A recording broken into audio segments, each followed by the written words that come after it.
Gold is valued at $1,206 per ounce. Zen is trading at $19, and the average price of Bitcoin is $6,740. Antiwar.com reports the Chinese Foreign Ministry has issued a statement criticizing President Trump's decision to cancel Mike Pompeo's trip to North Korea and his statement blaming China for the move. They called it an irresponsible claim contrary to basic facts. On Friday, President Trump canceled Pompeo's planned visit to North Korea, citing lack of progress on North Korea. He further claimed that he believed China was deliberately refusing to help because of the ongoing trade dispute with the U.S. The statement from the Foreign Ministry said that the U.S. should show more sincerity and flexibility instead of being capricious and put the blame on others. White House officials have offered no comment on the statement. President Trump did, however, say that Pompeo would be able to visit North Korea after the China trade dispute is resolved, predicting this would happen in the near future. The major U.S.-China trade dispute has been ongoing for months, and there has been no public sign that a deal is close. Zencash has changed their name to Horizon to better represent their transition from a cryptocurrency to a pioneering platform that protects consumer data. They are working towards the day when anyone will be able to build privacy-based applications on the Horizon platform. The unique spelling of Horizon is a nod to their heritage and recognizes that they remain committed to the vision that their project was built upon. Their coin and ticker symbol remain ZEN. Learn more at horizon.global and join the Horizon community. HORIZEN.global. UPI reports, according to an announcement from the U.S. Department of Agriculture's Food Safety and Inspection Service, Cargill has recalled more than 25,000 pounds of ground beef due to a potential E. coli contamination. The product subject to the recall is the company's 10-pound chubs of XL937 fine ground beef with a use or freeze-by date of September 5th and a pack date of 8/16/2018. The items were shipped from Fort Morgan, Colorado to warehouses in Colorado and California. The USDA says there has been no confirmed reports of illness because of the product, but the agency said it is concerned that some people may have put the product in the freezer. Anyone who has purchased but not yet used Cargill's 10-pound chubs are urged not to eat them. The USDA said these products should be thrown away or returned to the place of purchase. E. coli infections can cause severe abdominal cramps, bloody diarrhea, and vomiting. In children and older adults, it can cause life-threatening kidney failure. Are you an advocate for free market money? Do you promote Bitcoin as an alternative in a fiat-centric world? Then you need SpendaBit in your arsenal, the search engine for things you can buy with Bitcoin. SpendaBit aggregates millions of products from thousands of Bitcoin-enabled merchants. Keep your money in the free economy. Visit spendabit.co today. Bitcoin merchants, ask about our merchant suite to reach even more customers. spendabit.co.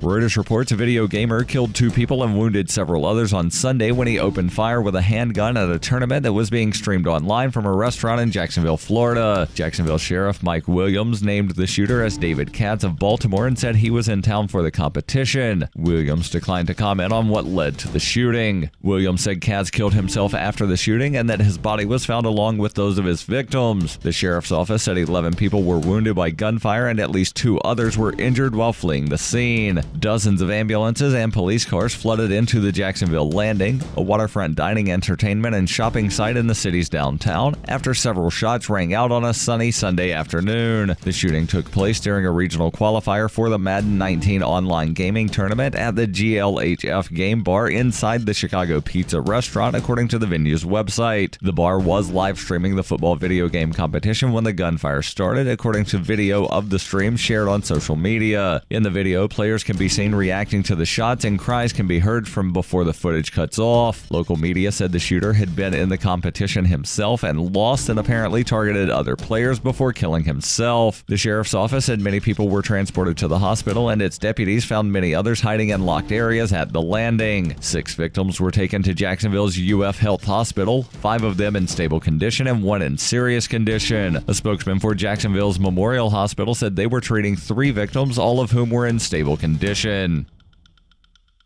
This has been FPP Radio News. Online at fppradio.com.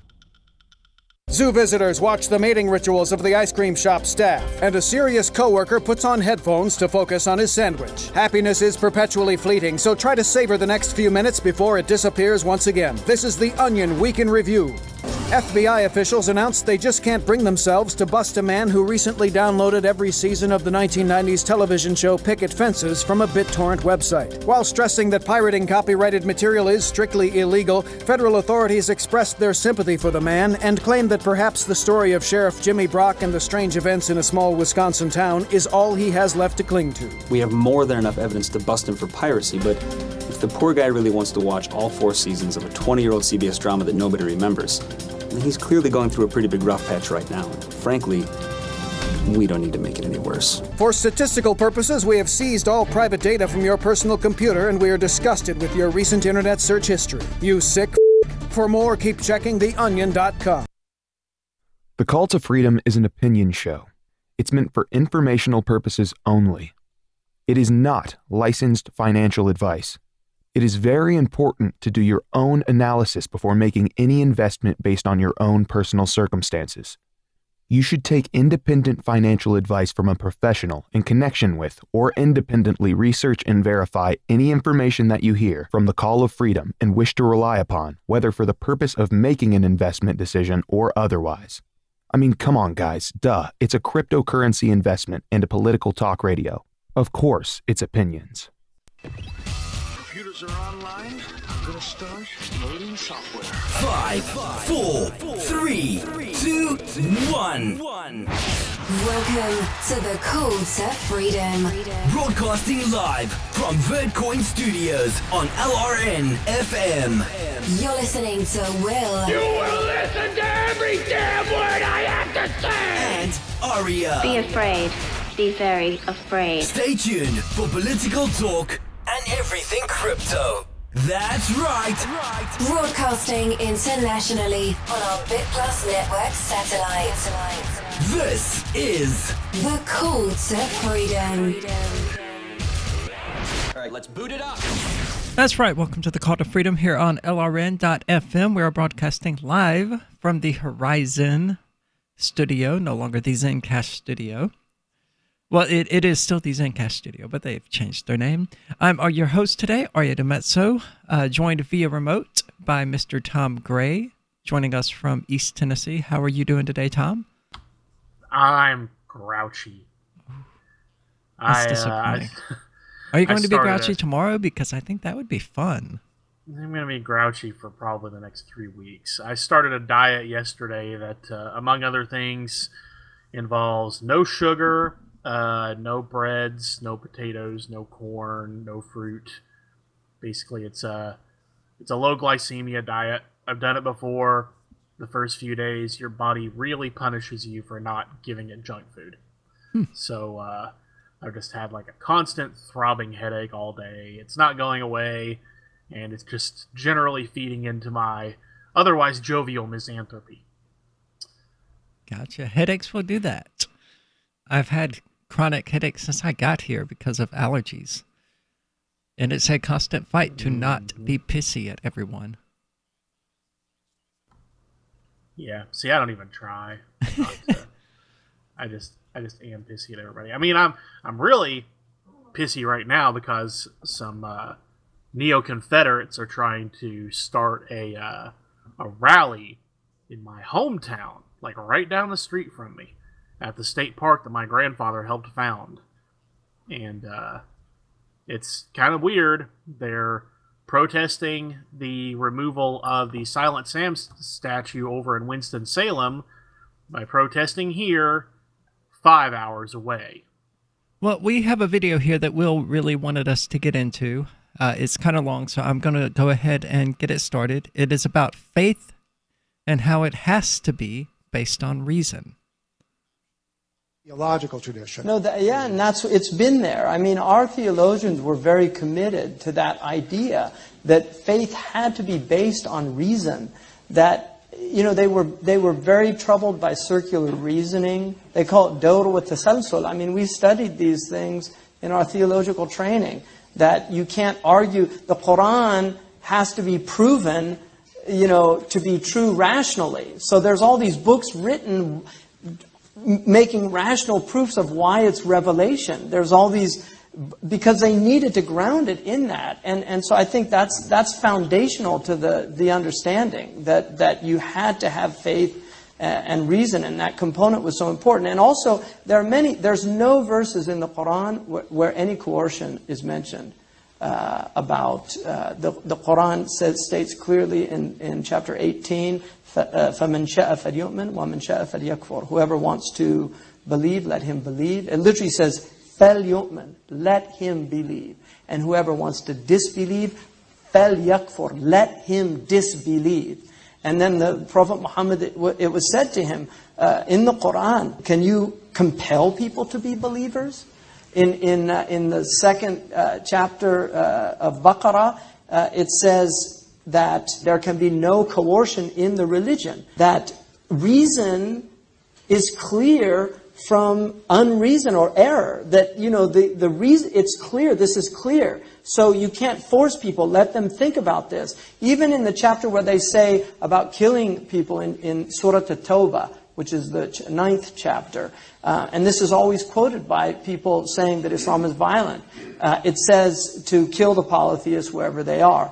And that verse, which is in that chapter, that verse was a time-specific verse because the polytheists had broken the treaty with the Muslims. They had a treaty, and they had broken it by killing Muslims. And then they went to Mecca, which was a sanctuary at that time, and they had captives, and it was permission to fight in the sanctuary. That was not a universal thing isn't this what you were taught? This is what we were taught. And then it says immediately after that, but if one of them wants to hear the word of God, let him hear the word of God. And then it says, and if he decides not to believe, then take him to a safe place and leave him alone. Right? So, this is this decontextualization and the idiotic people, quoting. I had one of my teachers, somebody got up in a lecture and quoted this verse in the Quran that says, whoever doesn't judge by God, he's a disbeliever. And he said to him, which chapter is that in? He said, I don't know. And he said, what was the verse before it so I can know the context? He said, I don't know. He said, what was the verse after it? He said, I don't know. He said, what do you do? He said, I'm a mechanic. He said, fix cars. Like I said, these books are dangerous books. And you have to have a scholastic tradition that is able to navigate these meanings. So, the Prophet ﷺ nobody during his lifetime was killed for apostasy. Nobody.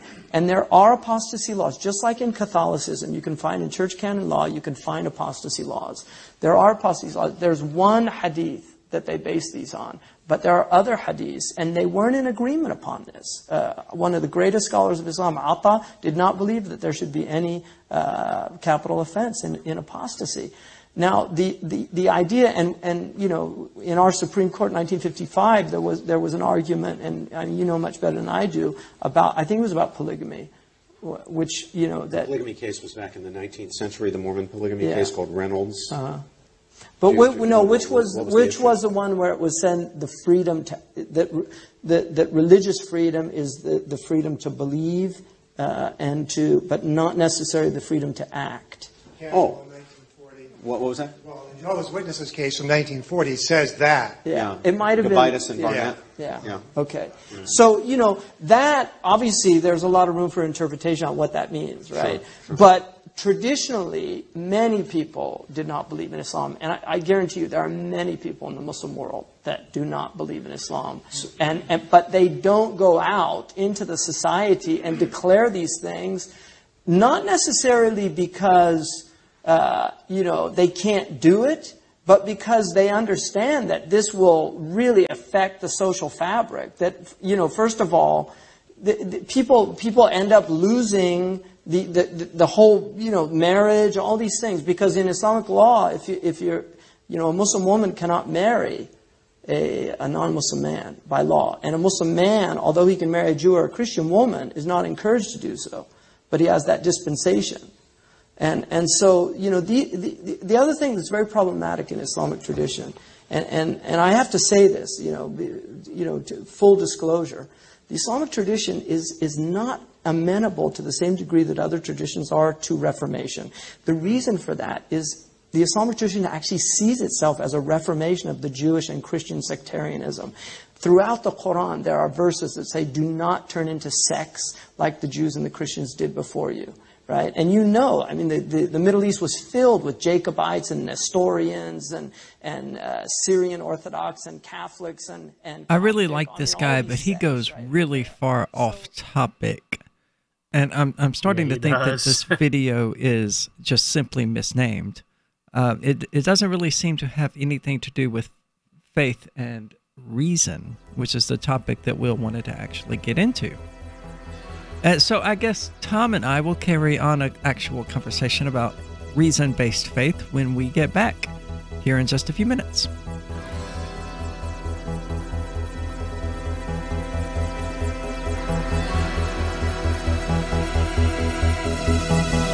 Looking for a great real estate investment? Consider New Hampshire, which is ground zero for the Liberty Movement. Your first call should be to Mark Worden from Porcupine Real Estate. He's more than just a real estate agent. He's your New Hampshire concierge. Where are the best places to live? Do you want farm, city, the burbs, or forest? Do you want a duplex or multifamily building so that renters pay your mortgage? There are homes in all price ranges in New Hampshire, and Mark can help with financing too. Invest in Liberty and property. Mark Worden can help.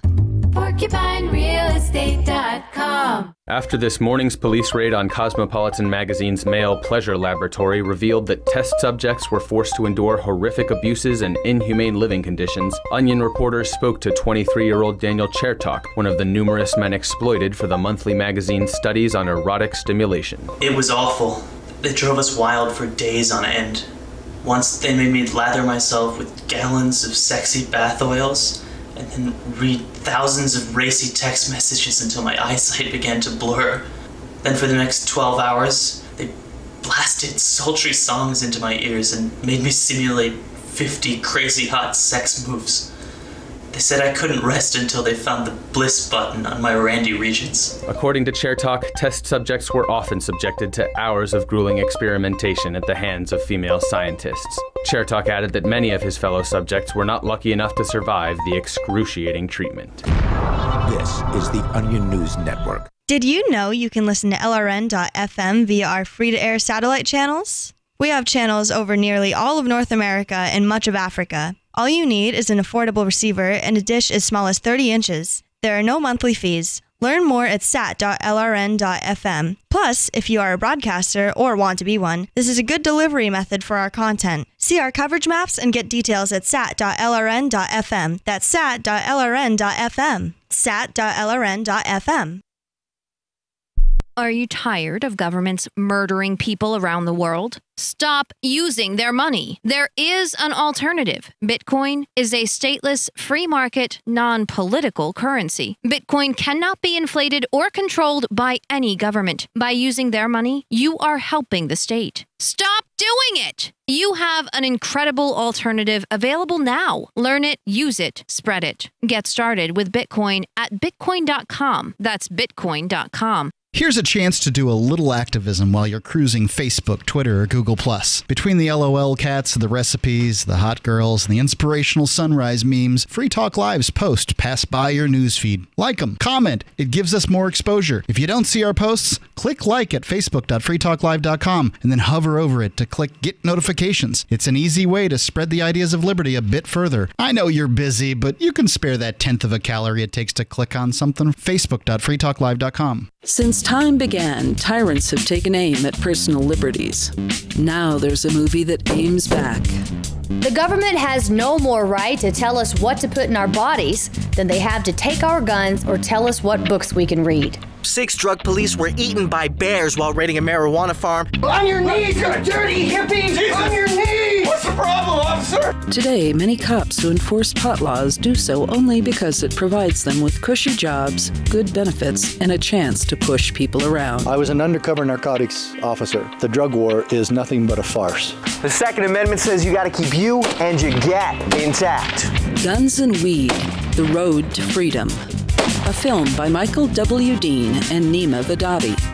DVD available now at gunsandweed.com or on Amazon. That's gunsandweed.com.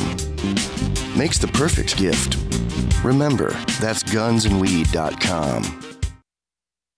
Help get LRN.FM into more ears. Visit promote.lrn.fm for a free bumper sticker, flyers, banners, graphics, and more. Promote.lrn.fm. You are listening to the Call to Freedom on LRN.fm. Unasikiliza wito wa uhuru katika LRN.fm.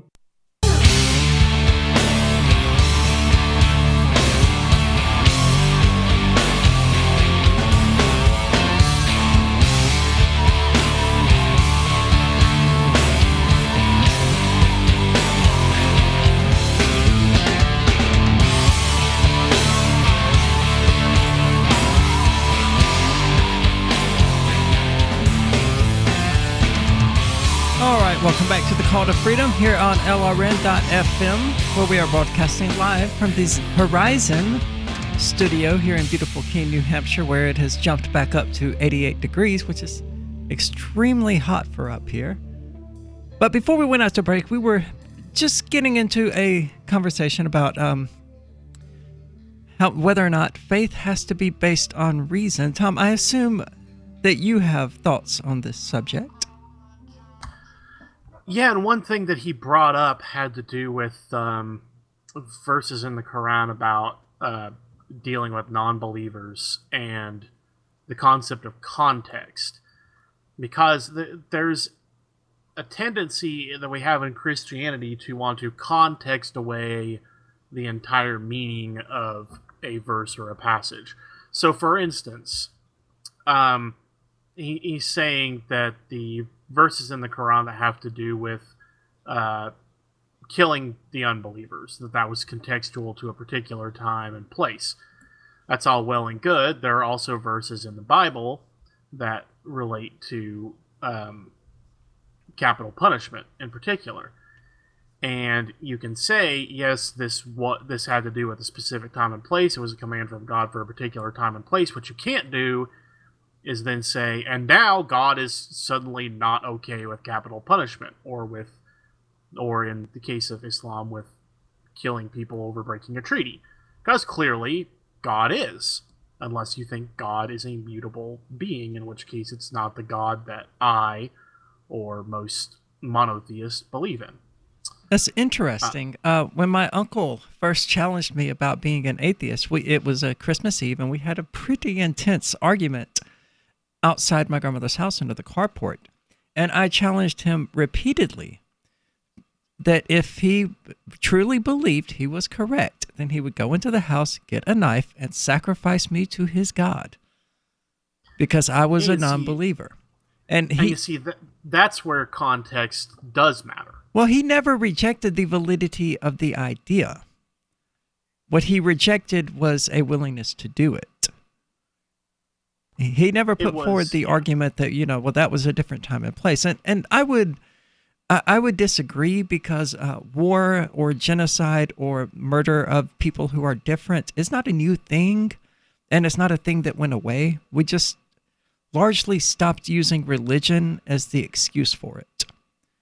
But the underlying animality that causes us to slaughter one another because people are different, it persists to this day. Yeah, and what this scholar was saying about Islam was that it wasn't, in the verses that are being quoted, it wasn't because these people were different or believed differently. It was because they had broken a treaty and committed crimes themselves. In the Bible, It's not because they're different, it's because they've broken a specific law of the land. But you can go too far in the other direction, is what I'm saying. Now, it's clearly... So I was misreading it, or I was missing the context entirely, is what you're saying. Yeah, because it's not a universal. Never was a universal. Like now, if you were to try to read, for instance, the passages in Joshua about taking the Holy Land back to apply to any sort of modern context, then you would be way afield of what God intended. Specifically because the context is that further in the Bible it says, well, now you've been crappy and I'm going to take this land away from you and do with it what I please, which might involve giving it to... Well, don't get me wrong. I like your interpretation of it a lot better, but I'm curious, what gives your interpretation of it any more weight than the the crazy Christian redneck who goes, yeah, we need to kill them Jews and gay people. Because I'm reading all of what God said and not just the parts I like. And the other parts of what God said, specifically in the New Testament, are that non-Christians aren't to be judged by the law that is prescribed to Christians. Not any more so than non-Jews were supposed to be judged by the laws that were prescribed to Jews. That's the part that people don't like about the limitations of the Bible, and I suppose in this case the Quran, is that they're situation specific, so they don't give you this universal right to impose what you think on other people. It's specific to defending yourself or to a particular situation where someone has submitted to the law. The other part, the part that Christians really don't like, is that when you contextualize those passages, particularly of the Bible, what you've come out with is that God has much higher behavioral standards, or at least as far as what we're supposed to impose on one another, behavioral standards for believers than for non-believers. For non-believers, it's kind of a single sanction thing. Howdy! Oh no. We were having such a good conversation, and here comes Will. Hey, what's up, guys? Well, now the conversation will get better because we have now here a Muslim who knows Islam. Right. Who is a student of the guy you were just listening to. So he got pretty far off topic. And he does. That's what I love about him. I love it about him. Yeah. We were just saying that he's theology for people with ADD. He is. That's why I love him. Like, I'll be listening to a lecture about him, and halfway through it, he'll trail off on something else that's totally unrelated, but it's way better than where we started, you know? Now, most of that video was him talking about the idea that there is no compulsion in religion.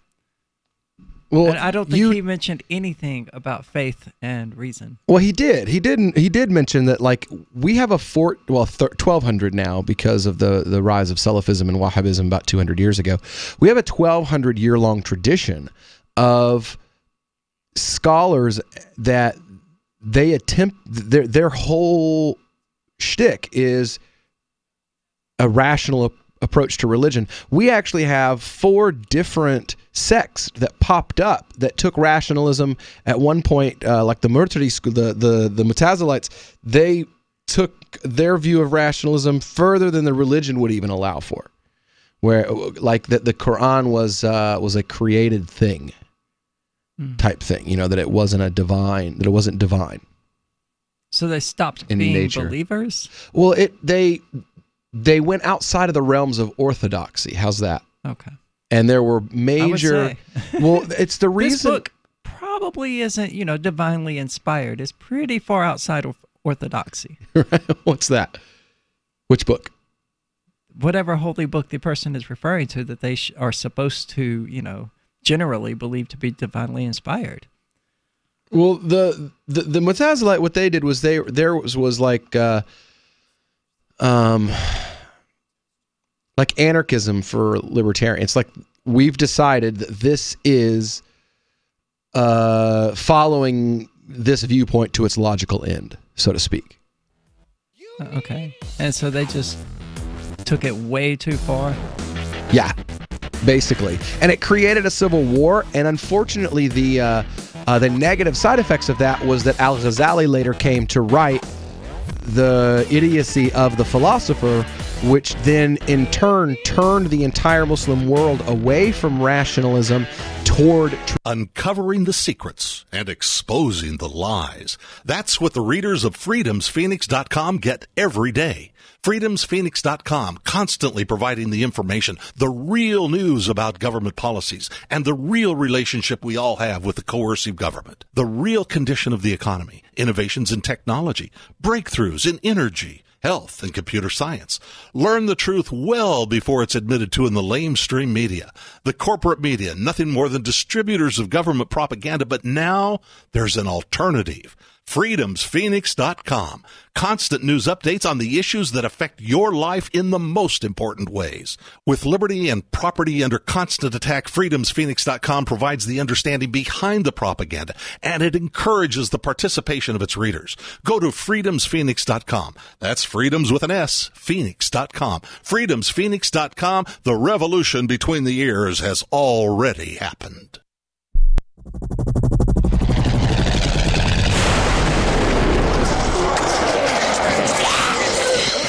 In Survivor Max 2, School Bites, Max must scavenge through a wasteland swarming with the undead. Desperate to find the medicine he needs, he discovers a community of survivors at his former school. Has he finally found the safe haven he's been looking for, or will he discover that school bites? Look for Survivor Max on Facebook, read reviews on Amazon, and read Chapter 1 at SurvivorMax.com. Why did you move to the Shire? I moved here to the Shire because there's other people around who take liberty just as seriously as I do. I moved to the Shire because I saw videos of people challenging authority and thought that I could get support myself.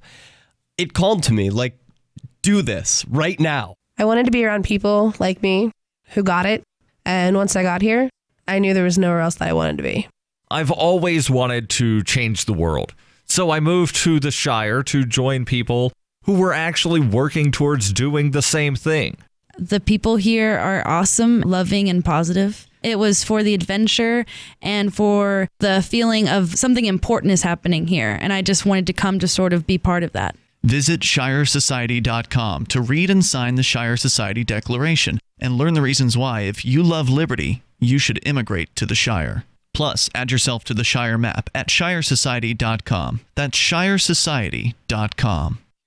Now that you've found the Liberty Radio Network at LRN.FM, you may want to help expose others to our great programs. To assist you in doing so, you'll find resources at promote.lrn.fm, including details on how to get a free bumper sticker, quarter-page flyers you can print out and distribute, banners for your website, as well as files that will allow you to make your own custom banners and graphics. Visit promote.lrn.fm and help bring new listeners to the Liberty Radio Network. That's promote.lrn.fm. So the protection of life, liberty, and property is what the Free State Project is all about. But it's an effort to move 20,000 people who understand. It's about demonstrating to the entire country that, yeah, we can have a free market, a truly free market. Making it just a freer, great place to live. It's the world's largest voluntarist libertarian community, and it's only getting bigger. That's amazing, to be able to move to a place where other people passionately believe in being free and independent. What the Free State Project is managing to do, though, is to put their money where their mouth is. Physically getting up across the country and saying, let's go someplace and let's demonstrate the power of these ideas. There's a lot of kind of philosophy that surrounds liberty. There's a lot of thinking about it and talking about it. But here in New Hampshire, people are doing it.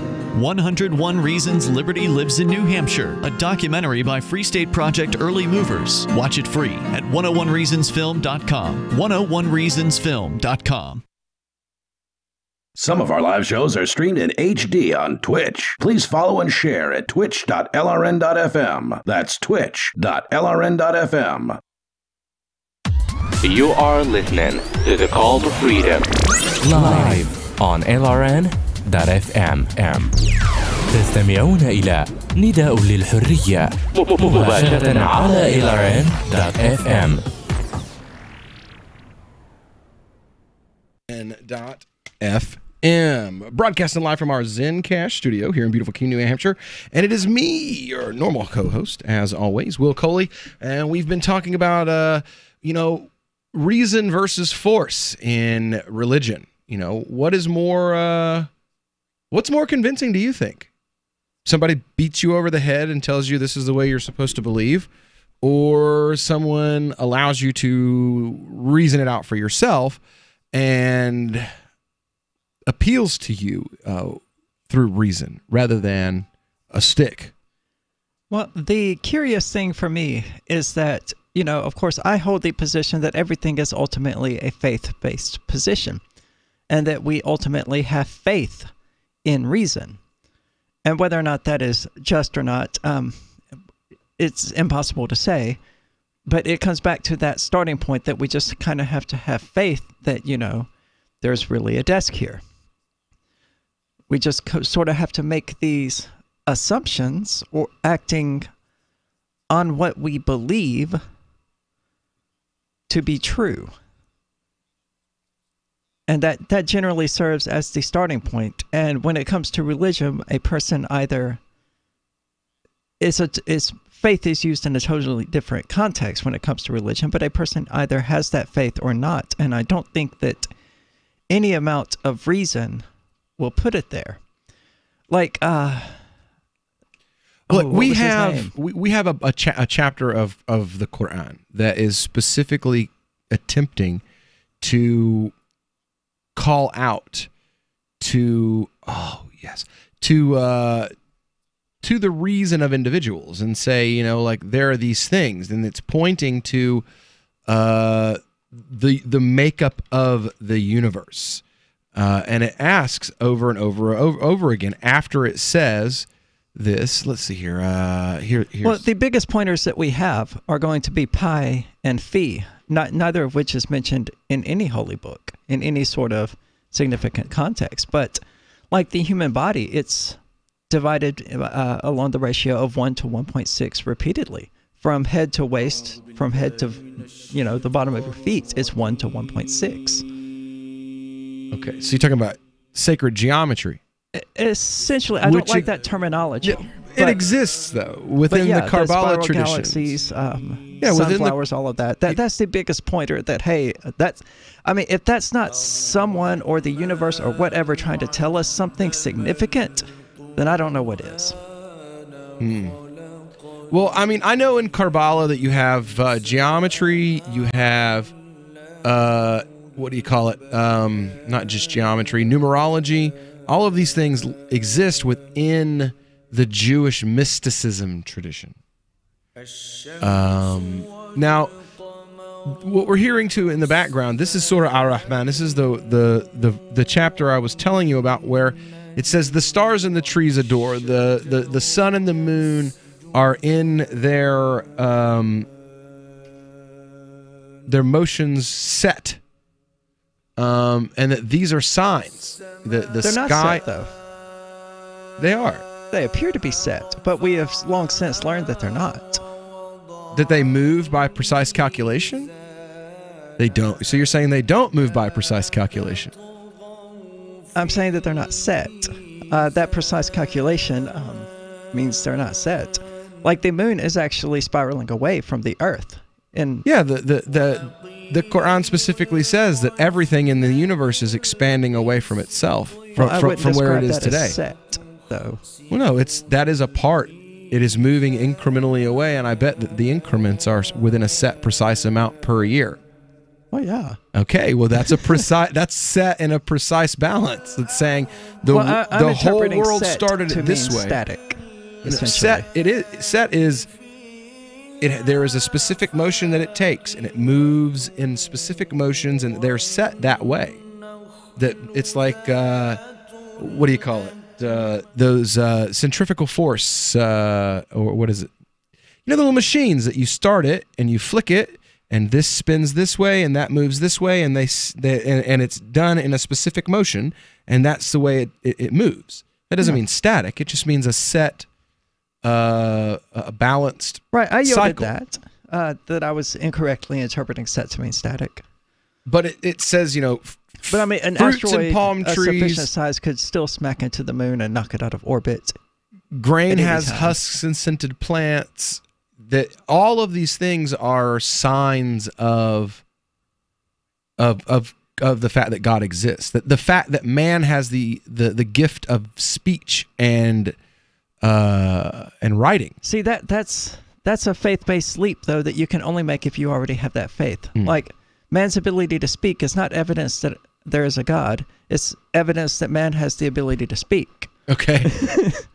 And the same is true of phi and pi and all of that. It's not, or whatever other examples there are, the, celestial bodies being set. Here's one. It's just evidence The that Lord of the physics- two sunrises and the two sunsets. Because each 24-hour period has two sunrises and two sunsets. One on one side of the world and one on the other. So this is in the 600s explaining that the earth is round. Well, it's far more than two. It's more like an infinite continuum. I mean, Well, one in the east and one technically- in the west. It's done by direction. The east side of the world and the west side of the world has a sunrise, and so does the east side. So for the two directionals that man has, there's a sunrise and a sunset.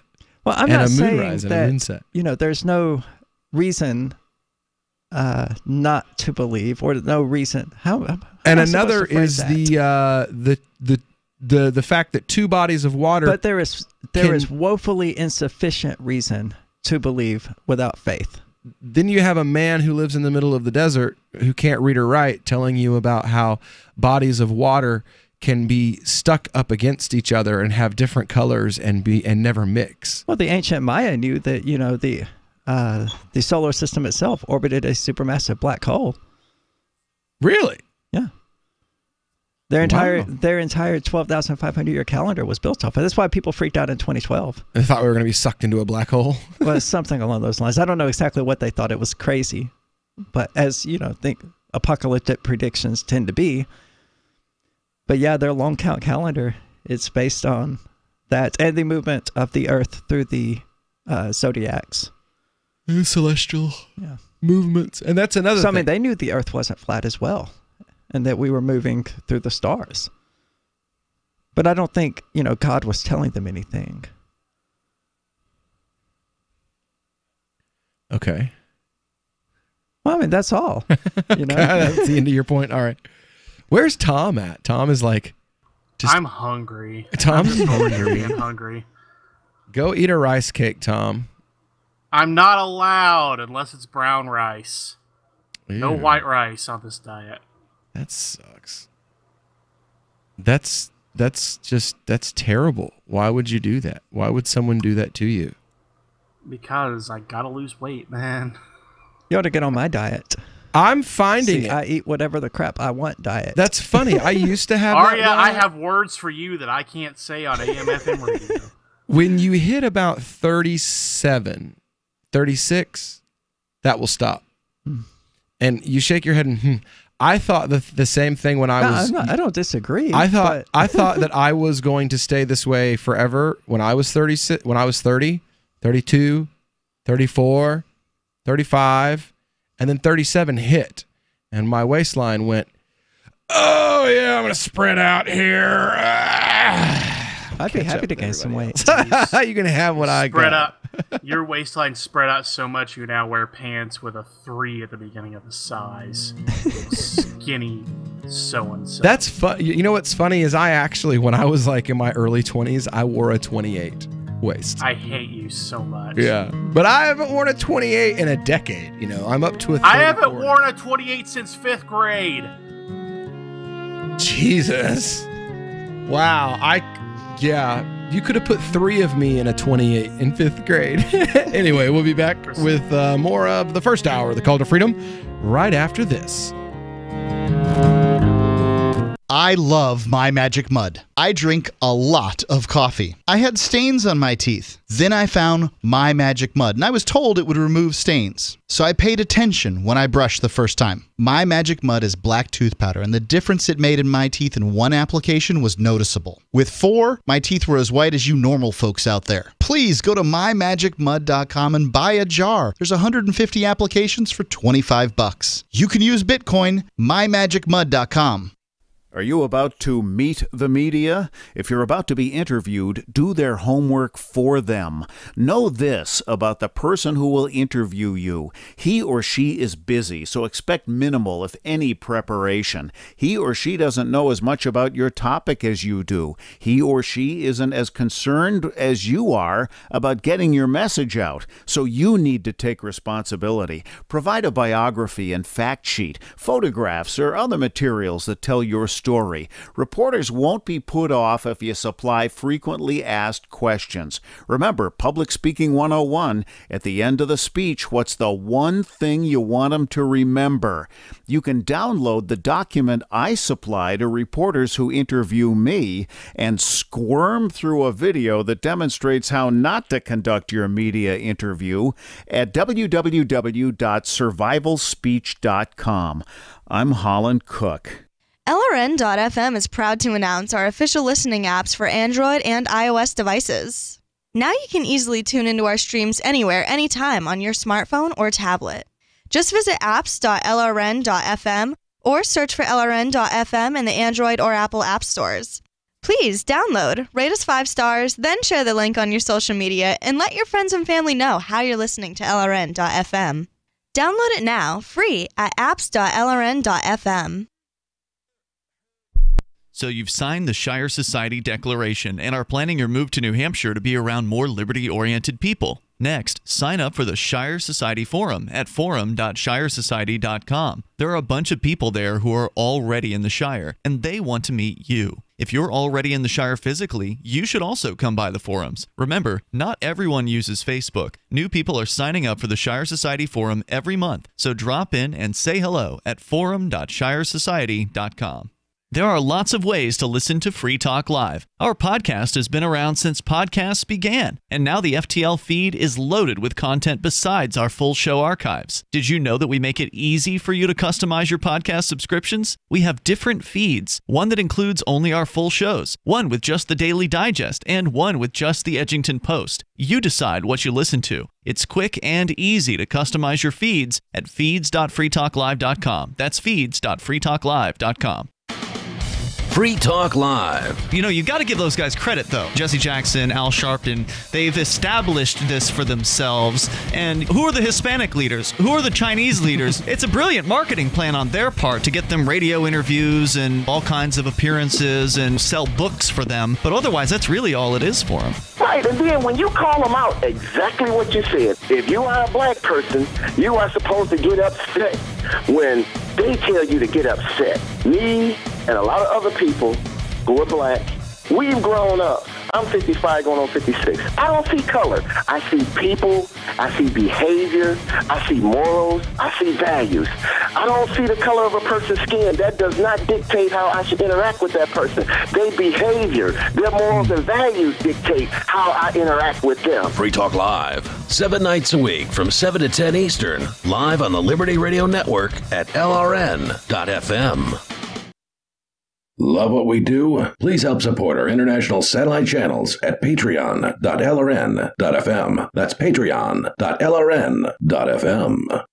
This is Angel Clark, and you're listening to The Call to Freedom on LRN.fm.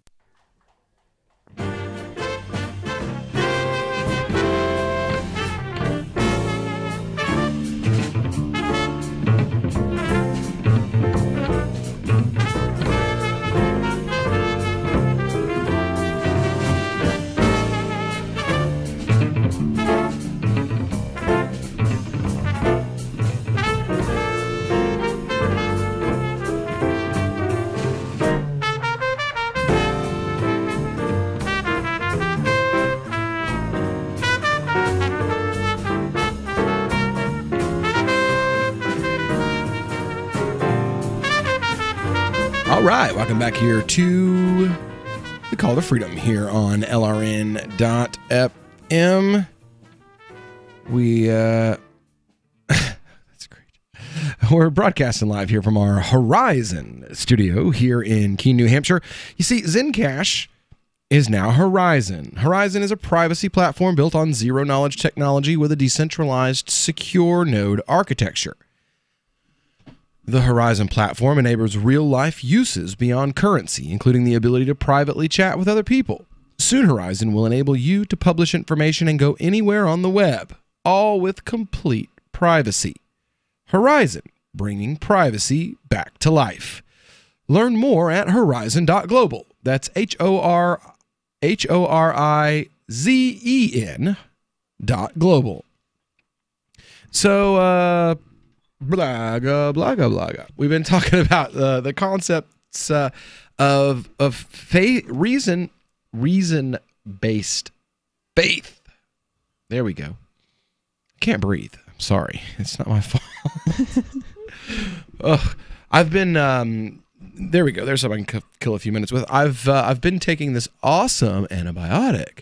It's called ciprofloxacin. It's amazing. It will make you crazy and feel like you're dying.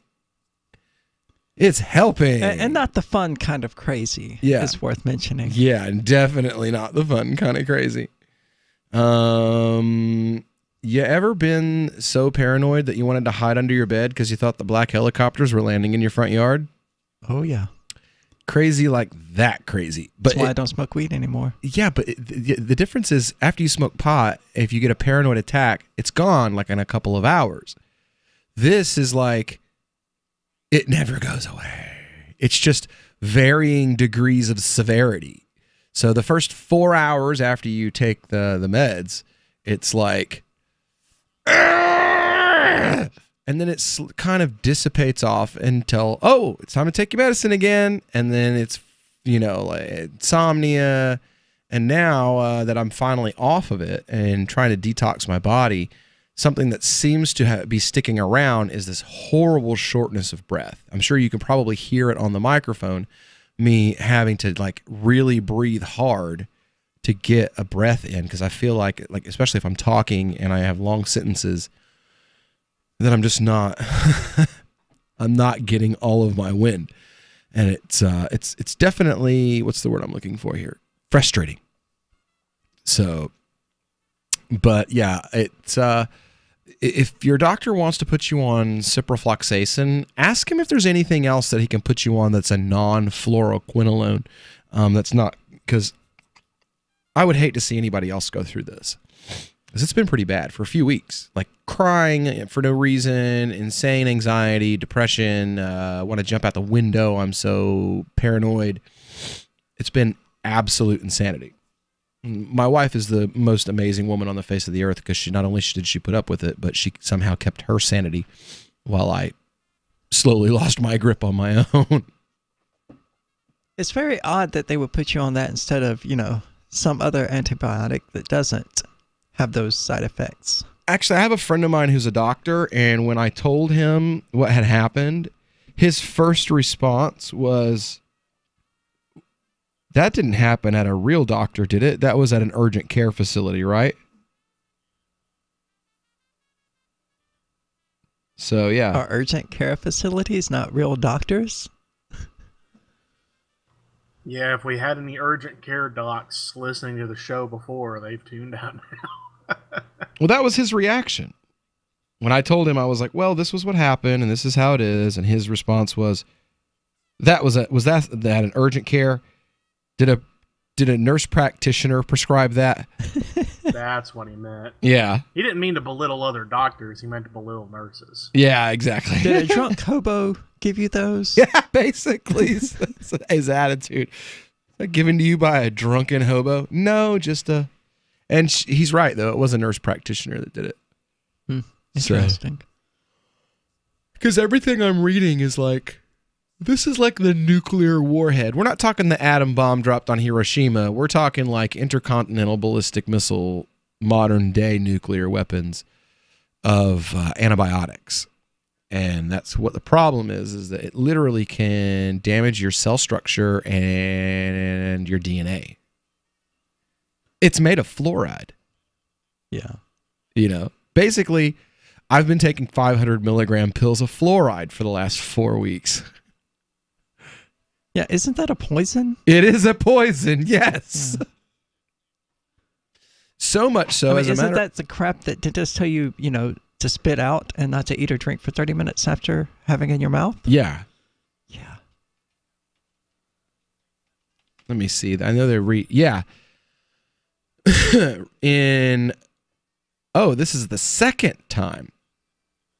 This happened just last month. Another one. How many times do you have to update the warnings on something? Because the first update was in 2013.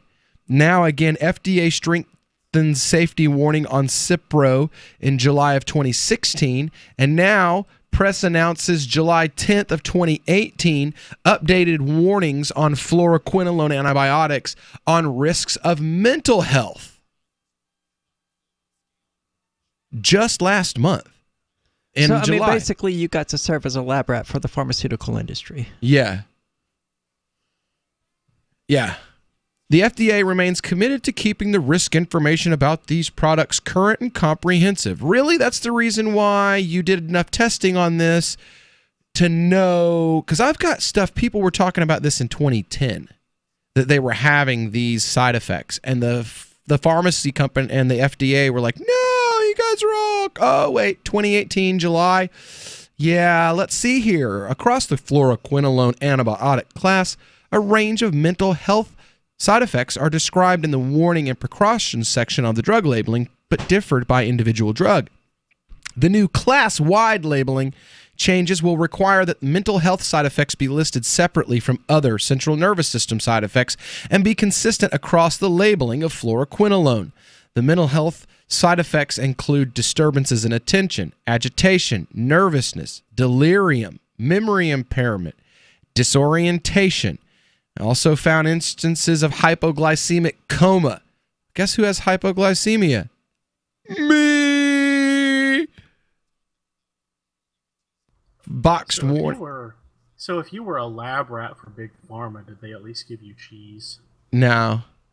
Because I miss cheese. I mean, because I'm not allowed to have that on this diet. These are the people that tell us that marijuana has no medical use. But they'll put me on this garbage. I mean, this paranoia, psychosis. What's the other D word? Oh, that's another thing, like brain fog. Today is the first day in weeks that I've been out of the fog. You notice I'm talking more and I'm like, not duh, like I have been for the last few weeks. I'm coming out of the brain fog that I've been in that's been induced by these medicines. And like most people that you're really not supposed to be on this more than 10 days. And they put me on a 6-week regimen that I was 4 weeks into before I finally broke and was like, I can't take this stuff anymore. It is making me insane. Insomnia. All of this stuff. I was losing it. Aria, you watched it. You saw part of it. Yeah. I was cracking the hell up. My wife was like, I can't handle it anymore. You have to stop. You have to calm down. You're in this state all day, every day. You wake up in a paranoid fit and you remain at different levels of that state all day long, throwing up from the stress. It was awful. And I'm sorry, but the FDA should be done away with altogether, because this is the kind of stuff they're putting on the market, and they're like, oh, pass it out like candy for urinary tract infections. It's okay. No big deal. We're just killing people here. Anyway, when we get back here, just a little while, it'll be time for our crypto hour, and it turns out bad news in the Dash universe. We'll tell you about it when we get back.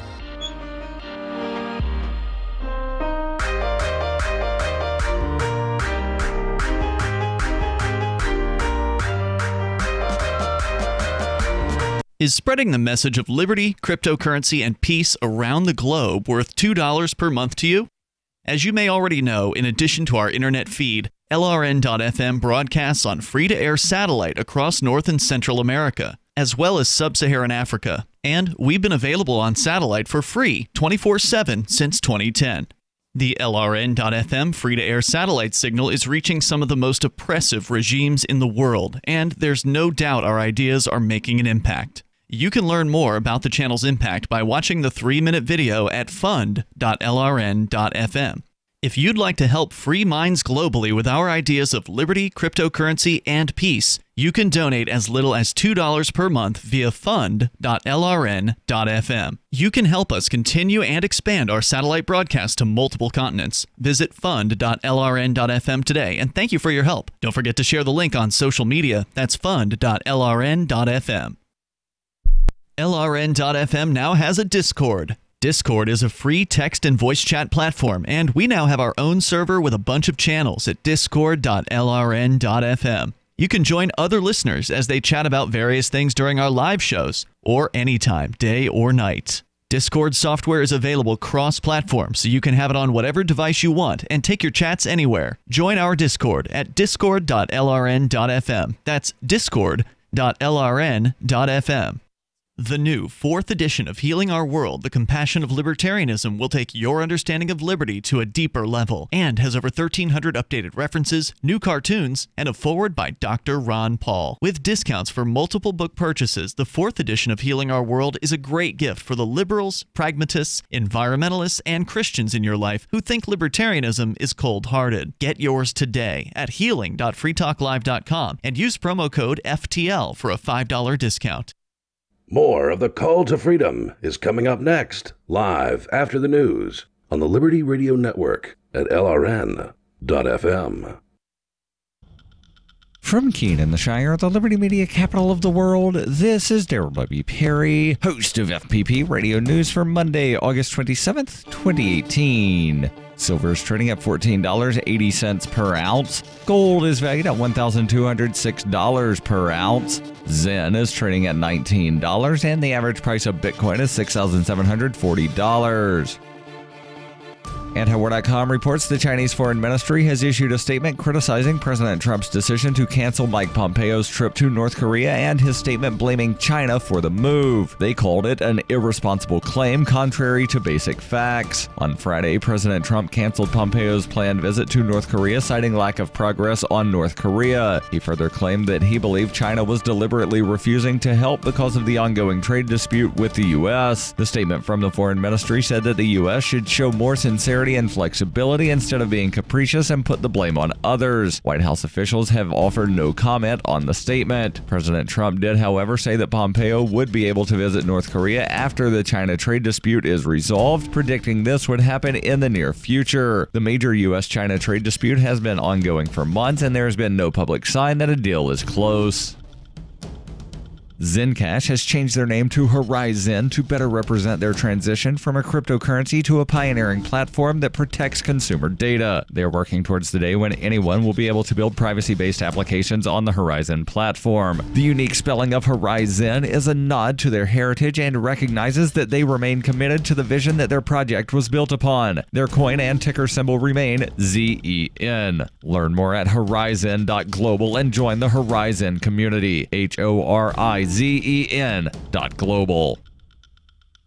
UPI reports, according to an announcement from the U.S. Department of Agriculture's Food Safety and Inspection Service, Cargill has recalled more than 25,000 pounds of ground beef due to a potential E. coli contamination. The product subject to the recall is the company's 10-pound chubs of XL937 fine ground beef with a use or freeze-by date of September 5th and a pack date of 8/16/2018. The items were shipped from Fort Morgan, Colorado to warehouses in Colorado and California. The USDA says there has been no confirmed reports of illness because of the product, but the agency said it is concerned that some people may have put the product in the freezer. Anyone who has purchased but not yet used Cargill's 10-pound chubs are urged not to eat them. The USDA said these products should be thrown away or returned to the place of purchase. E. coli infections can cause severe abdominal cramps, bloody diarrhea, and vomiting. In children and older adults, it can cause life-threatening kidney failure.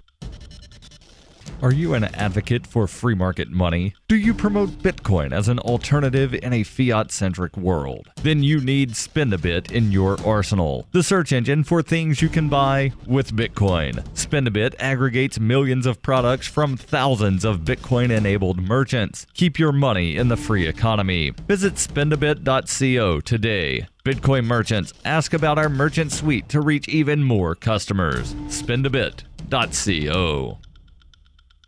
Reuters reports a video gamer killed 2 people and wounded several others on Sunday when he opened fire with a handgun at a tournament that was being streamed online from a restaurant in Jacksonville, Florida. Jacksonville Sheriff Mike Williams named the shooter as David Katz of Baltimore and said he was in town for the competition. Williams declined to comment on what led to the shooting. Williams said Katz killed himself after the shooting and that his body was found along with those of his victims. The sheriff's office said 11 people were wounded by gunfire and at least 2 others were injured while fleeing the scene. Dozens of ambulances and police cars flooded into the Jacksonville Landing, a waterfront dining, entertainment, and shopping site in the city's downtown, after several shots rang out on a sunny Sunday afternoon. The shooting took place during a regional qualifier for the Madden 19 online gaming tournament at the GLHF Game Bar inside the Chicago Pizza restaurant, according to the venue's website. The bar was live streaming the football video game competition when the gunfire started, according to video of the stream shared on social media. In the video, players can be seen reacting to the shots and cries can be heard from before the footage cuts off. Local media said the shooter had been in the competition himself and lost and apparently targeted other players before killing himself. The sheriff's office said many people were transported to the hospital and its deputies found many others hiding in locked areas at the landing. 6 victims were taken to Jacksonville's UF Health Hospital, 5 of them in stable condition and 1 in serious condition. A spokesman for Jacksonville's Memorial Hospital said they were treating 3 victims, all of whom were in stable condition.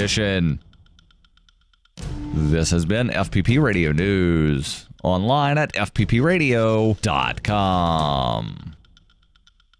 George W. Bush may be retired from politics, but he's keeping busy with his new hobby of painting. Today, the Picasso-in-chief tweeted his latest picture, a turkey sandwich and glass of lemonade in front of the ghost of the Iraqi child that follows him everywhere. Rebecca Mira has been following the flourishing art career. He's pretty good, Rebecca. Yeah, well, Rachel, Bush doesn't claim to be a great artist, but as he put it, not bad for an old man, huh? Not bad at all. He says he likes painting simple things he sees in everyday life, like his dogs, that dead Iraqi child. You can see that Bush's art is improving over time if you take a look. At first, he could barely draw the Iraqi child's transparent hands, but now they look much more realistic. Much more. You know, I'm not surprised that he's getting better. Bush practices constantly. And Laura Bush says he's more focused than ever, locks himself away for hours at a time, and won't talk to anyone while he's painting. Yeah. Makes you wonder if history will look back on Bush as a politician or the next Rembrandt. Up next, a study found that drinking red wine once a day can help the body get hammered. This is the Onion News Network. The Call to Freedom is an opinion show. It's meant for informational purposes only. It is not licensed financial advice. It is very important to do your own analysis before making any investment based on your own personal circumstances. You should take independent financial advice from a professional in connection with or independently research and verify any information that you hear from the Call of Freedom and wish to rely upon, whether for the purpose of making an investment decision or otherwise. I mean, come on, guys. Duh. It's a cryptocurrency investment and a political talk radio. Of course, it's opinions.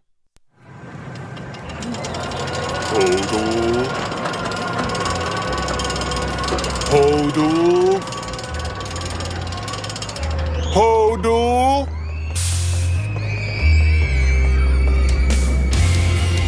You better hold on for dear life, because it's time for the Crypto Hour, brought to you by motionproject.org here on the Call to Freedom.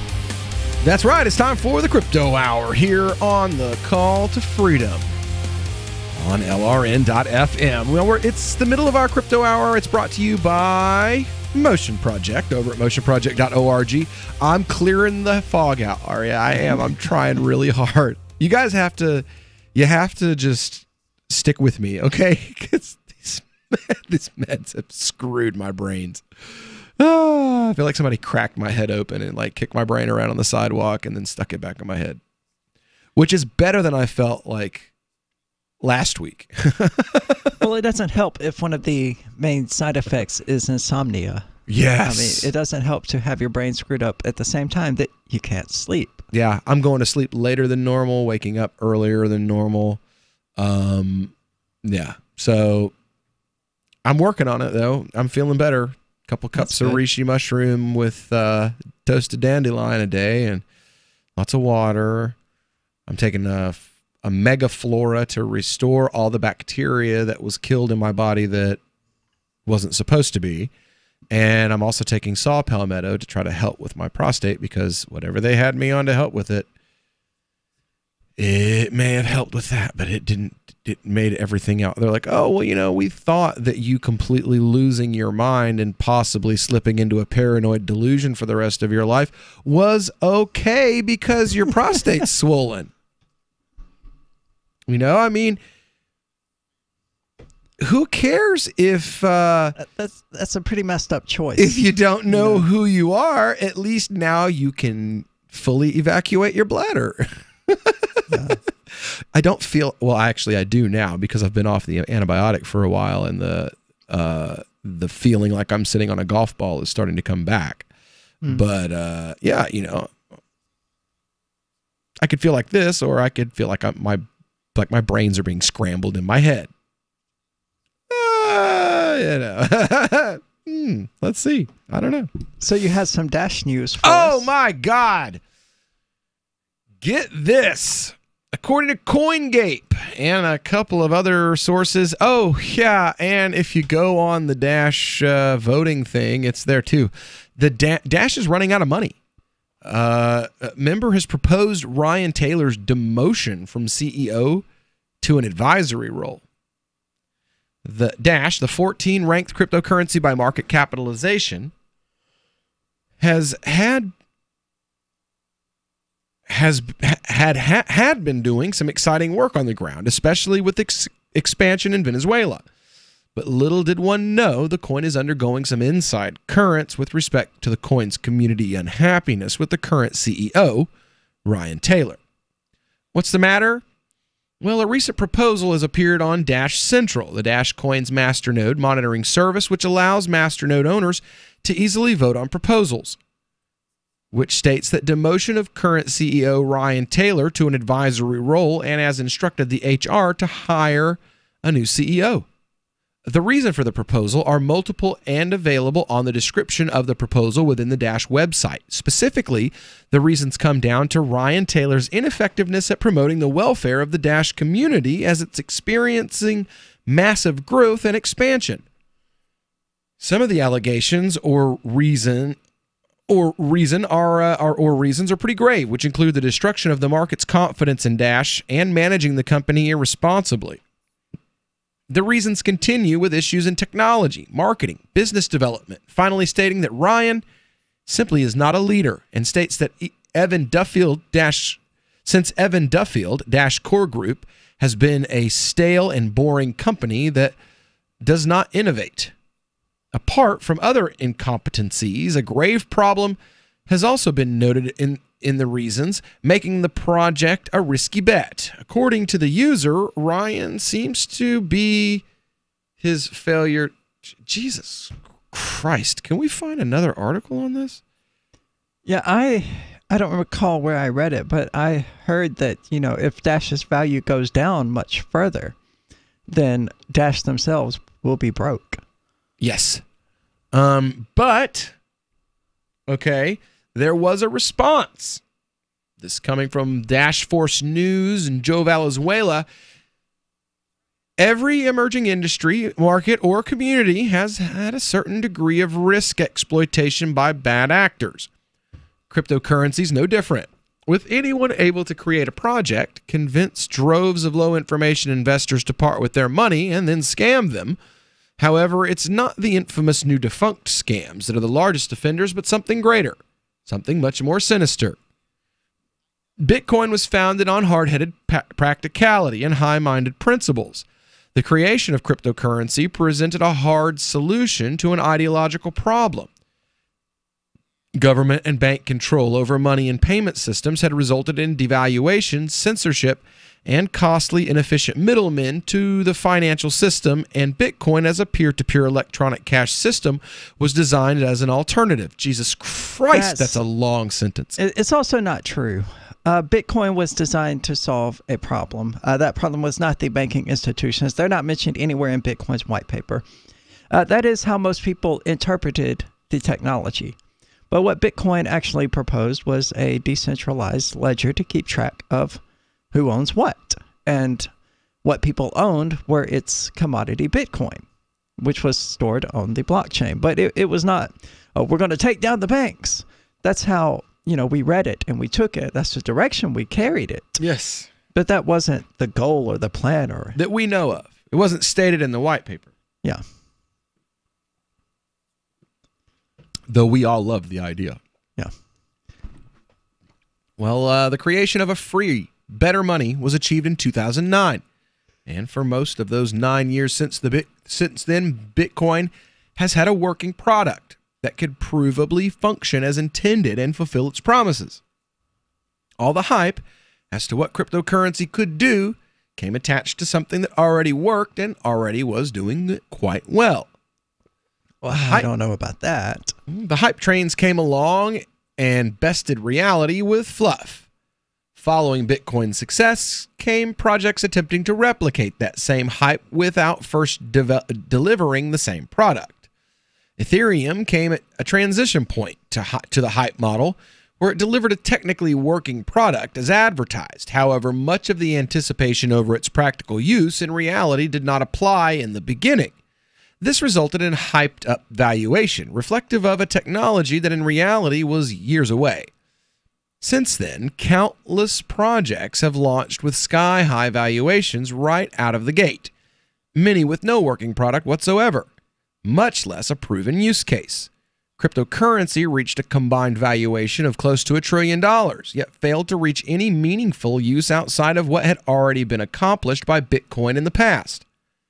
Even this Even this single achievement in adoption took a major hit, with transaction fees and times growing to absurd levels, killing real-world use cases and effectively turning Bitcoin into what it never had been: a speculative asset waiting for the Lightning Network and other scaling solutions before living up to its promises. So when we get back here on the Call to Freedom in just a moment, we're going to continue talking about what's going on with Dash. You've got people talking that Dash may soon be out of money, and you've got Dash, as we're reading here, defending itself. So we'll see who's got the better argument when we get back.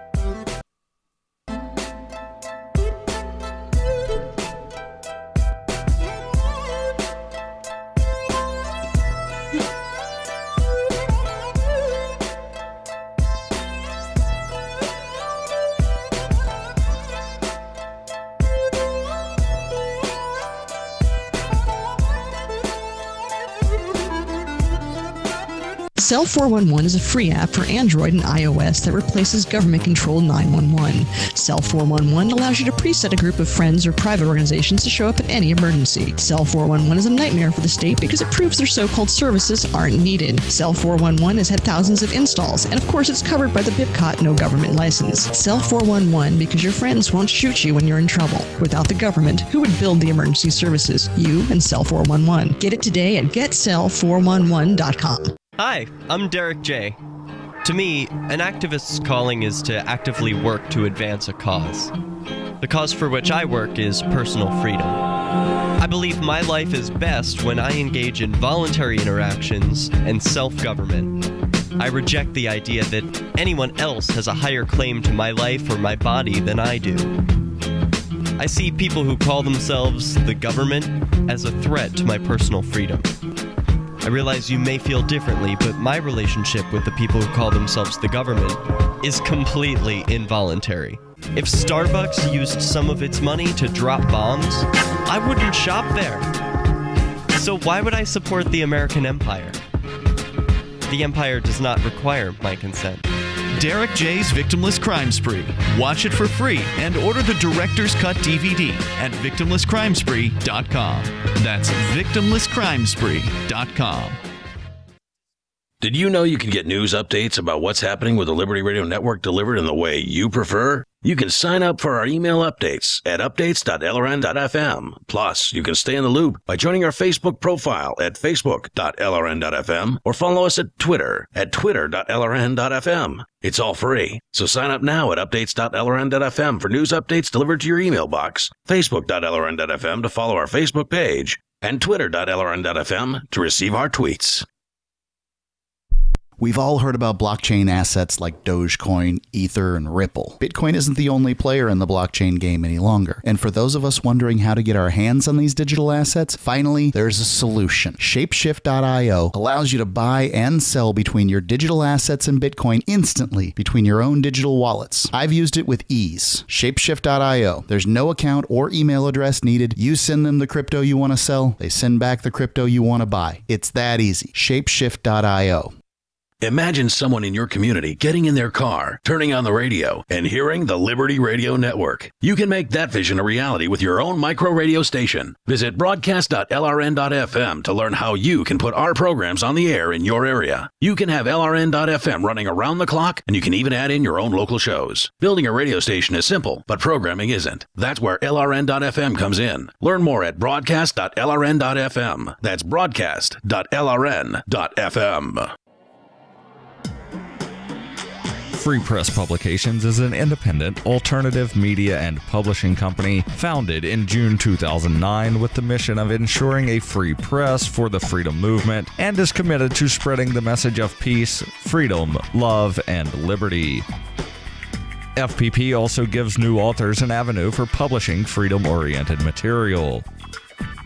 FPP brings you daily news and commentary on the website fpp.cc, as well as a daily 5-minute newscast, FPP Radio News, and weekly news, views, and commentary in the FPP Freedom Minute and Peace, Love, Liberty Radio at fppradio.com, and the monthly newspaper FPP News at news.fpp.cc. Find FPP online at fpp.cc. That's fpp.cc, as in Creative Commons. This is the Liberty Radio Network, broadcasting the latest liberty-oriented audio content 24 hours a day at LRN.FM. You are listening to The Call to Freedom on LRN.FM. تستمتعون إلى برنامج نداء للحرية مباشرة على LRN.FM.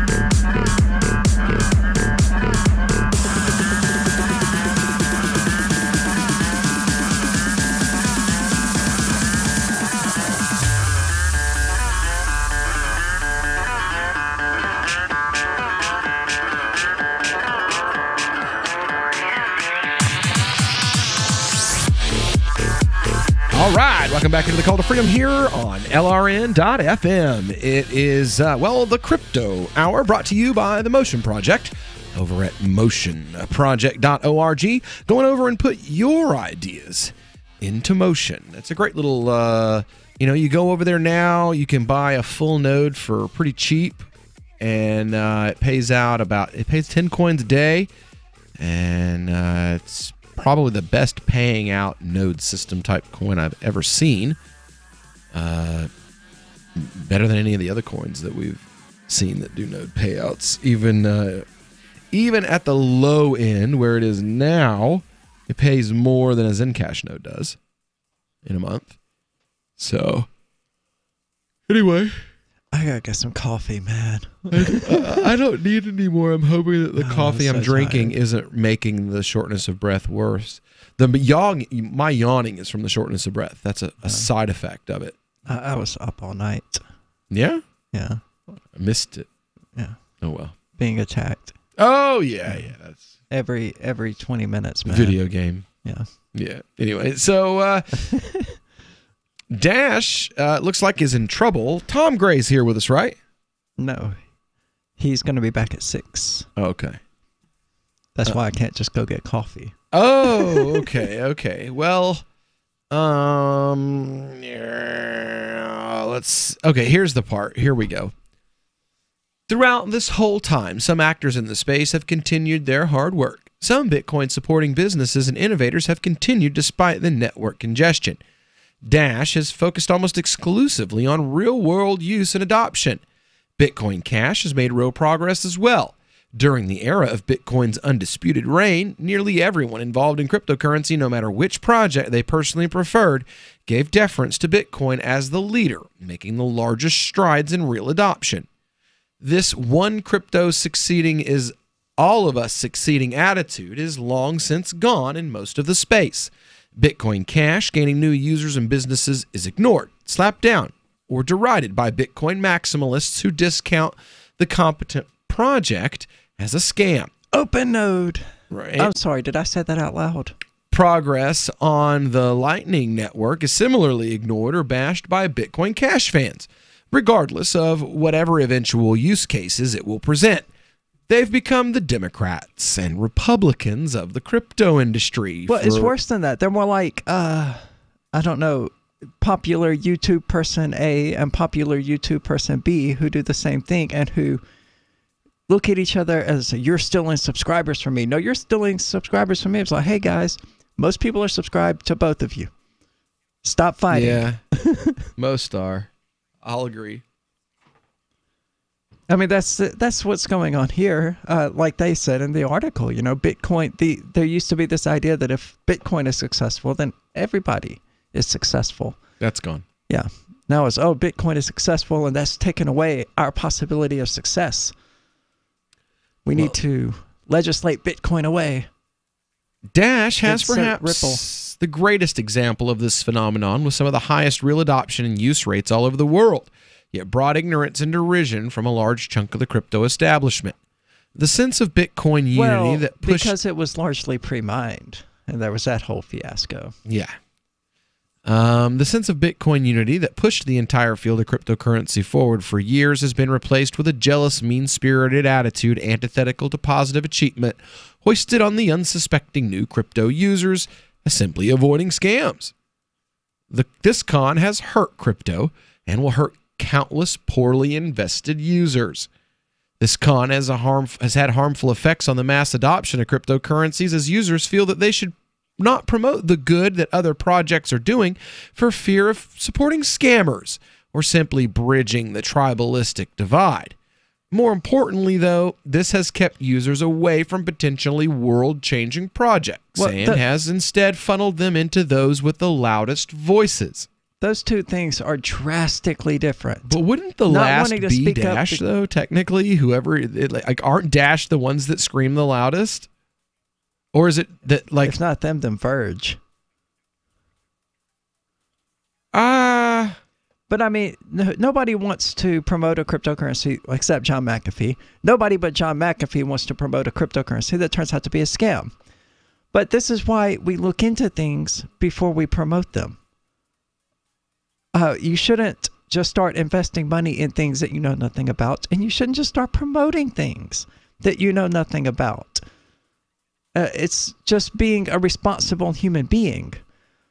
But that's fundamentally different from wanting your cryptocurrency of choice to be successful and having that tribalist mentality. Bro, I don't care. If mine is successful, then those other ones can't be. Those are two entirely different goals and two entirely different motives. Yeah, I don't care. I don't promote Orange Coin, not because I'm worried that it will take success away from Raven Coin or Black Coin, but because it's a scam. It's got nothing to do with, oh, but if they're successful, then my Raven Coin won't go up in value. I don't care. Actually, it seems that if they're successful, then values will sort of trend up across the board. Yeah. I want Bitcoin to be successful because I want my Litecoin to go back up to $300 a piece versus like 52. Yep. That idea that, oh, but if Bitcoin goes up in value, Litecoin won't. Where is this coming from? People that don't know what they're talking about. We have years upon years of graphs and trends that we can look at showing, hey, when Bitcoin goes up, it brings up all of these others. Every cryptocurrency. And when Bitcoin crashes, all of them crash. She's talking about Verge right here. As a result, thousands, perhaps millions around the world have sunk considerable chunks of their life savings into hype-driven projects that never deliver and may fall to pieces while scared away from legitimate coins, making the most progress for fear of falling for a scam. These people will not be happy when the value of their investments falls, while projects they were warned about are integrated into businesses in every major city around the world. If I were a con man, I would sell as many people as possible on something that promised to be amazing but never delivered. All the while... Like Ethereum? And Dashback. All the while warning them to stay away from projects that had already accomplished what I promised for mine. Does this CryptoCon scenario look familiar to you? And no one outside of King got that, though. You know, right? But this is their response to like the Dash community saying, "You suck at your job. You're not very good at protecting the Dash community, and you spent like $30 million. We're not happy with that." All right, well, we'll be back with the rest of Crypto Hour right after this. On Free Talk Live, we're bringing people to the ideas of liberty every day. From wrestling superstars like Glenn Jacobs. You guys really are having an impact, I believe. Like I said, a lot of where I am now is due to listening to Free Talk Live. You changed my mind on some very important issues years ago. To random people tuning in on the radio. I was kind of stuck in the left-right paradigm. I heard your show by chance on a Saturday night. From there, I went on, joined the Free State Project, and become an amplifier. So, I mean, that's really the reason why I amp is because I know that if it wasn't for you guys being on as many stations as you are, I never would have found the ideas of liberty. Your amp will directly change more lives by getting Free Talk Live in front of people looking for talk radio online and on the air. When you AMP Free Talk Live, you get perks like access to the AMP-only Facebook group and AMP podcast. Visit amp.freetalklive.com.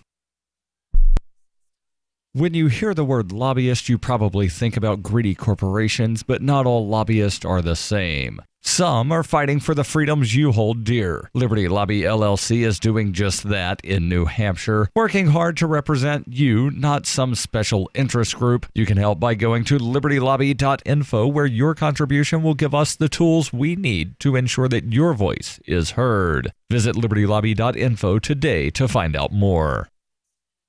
The Free State Project has reached its goal of 20,000 liberty lovers who've pledged to move to New Hampshire and get active to achieve liberty in our lifetime. Perhaps you're trying to figure out what part of New Hampshire should be your destination. If so, consider Keene. You'll find more than 150 reasons to move to Keene at move.freekeene.com. Keene is famous for its historic, publicity-generating activism, as well as being the liberty media capital of the world. It's home to freekeene.com, New Hampshire's destination for liberty activism, news, and opinion. For years, we've been compiling over 150 reasons to move to Keene at move.freekeene.com, where you'll learn about some of what's happening here and what makes Keene a great place to live. If you love liberty, you'll probably enjoy anywhere you end up in the Shire. But do your due diligence first. Please visit move.freekeene.com for the full list of over 150 reasons to move to Keene. That's move.freekeene.com. The three most important things you can do for LRN.FM are: 1. Let your friends know you're listening to LRN.FM on your social networking profile. 2. Buy the things you buy online through shop.lrn.fm. 3. Give $5 a month to the AMP program at amp.lrn.fm. It's my firm belief that the AMP program is the best use of your charitable dollar among liberty-oriented groups. Support all your favorite organizations, but make sure you give $5 a month to the AMP program at amp.lrn.fm. This is Michael Dean from the Freedom Fiends. I've run websites since 1996 and have used over a dozen web hosts in that time. AgristHosting.com is the only one that hasn't broken my heart. Agrist Hosting's uptime and service is stellar, and their DDoS mitigation is the best I've seen. That's important because if you tell the truth in this world, you'll ruffle feathers. And some people will try dirty tricks to silence your voice. No matter what the haters hit us with, Agrist Hosting keeps our websites online. If you have a mission-critical commercial presence or a world-changing activism site, you cannot tolerate any skullduggery. So go with agristhosting.com. Have a WordPress or blog site, but you're not satisfied with performance or uptime? Or just want raw hosting? Want to pay with Bitcoin? Agrist Hosting specializes in high-performance hosting with personalized service. Go to agristhosting.com and click on the button that says Get Hosted. That's agristhosting.com.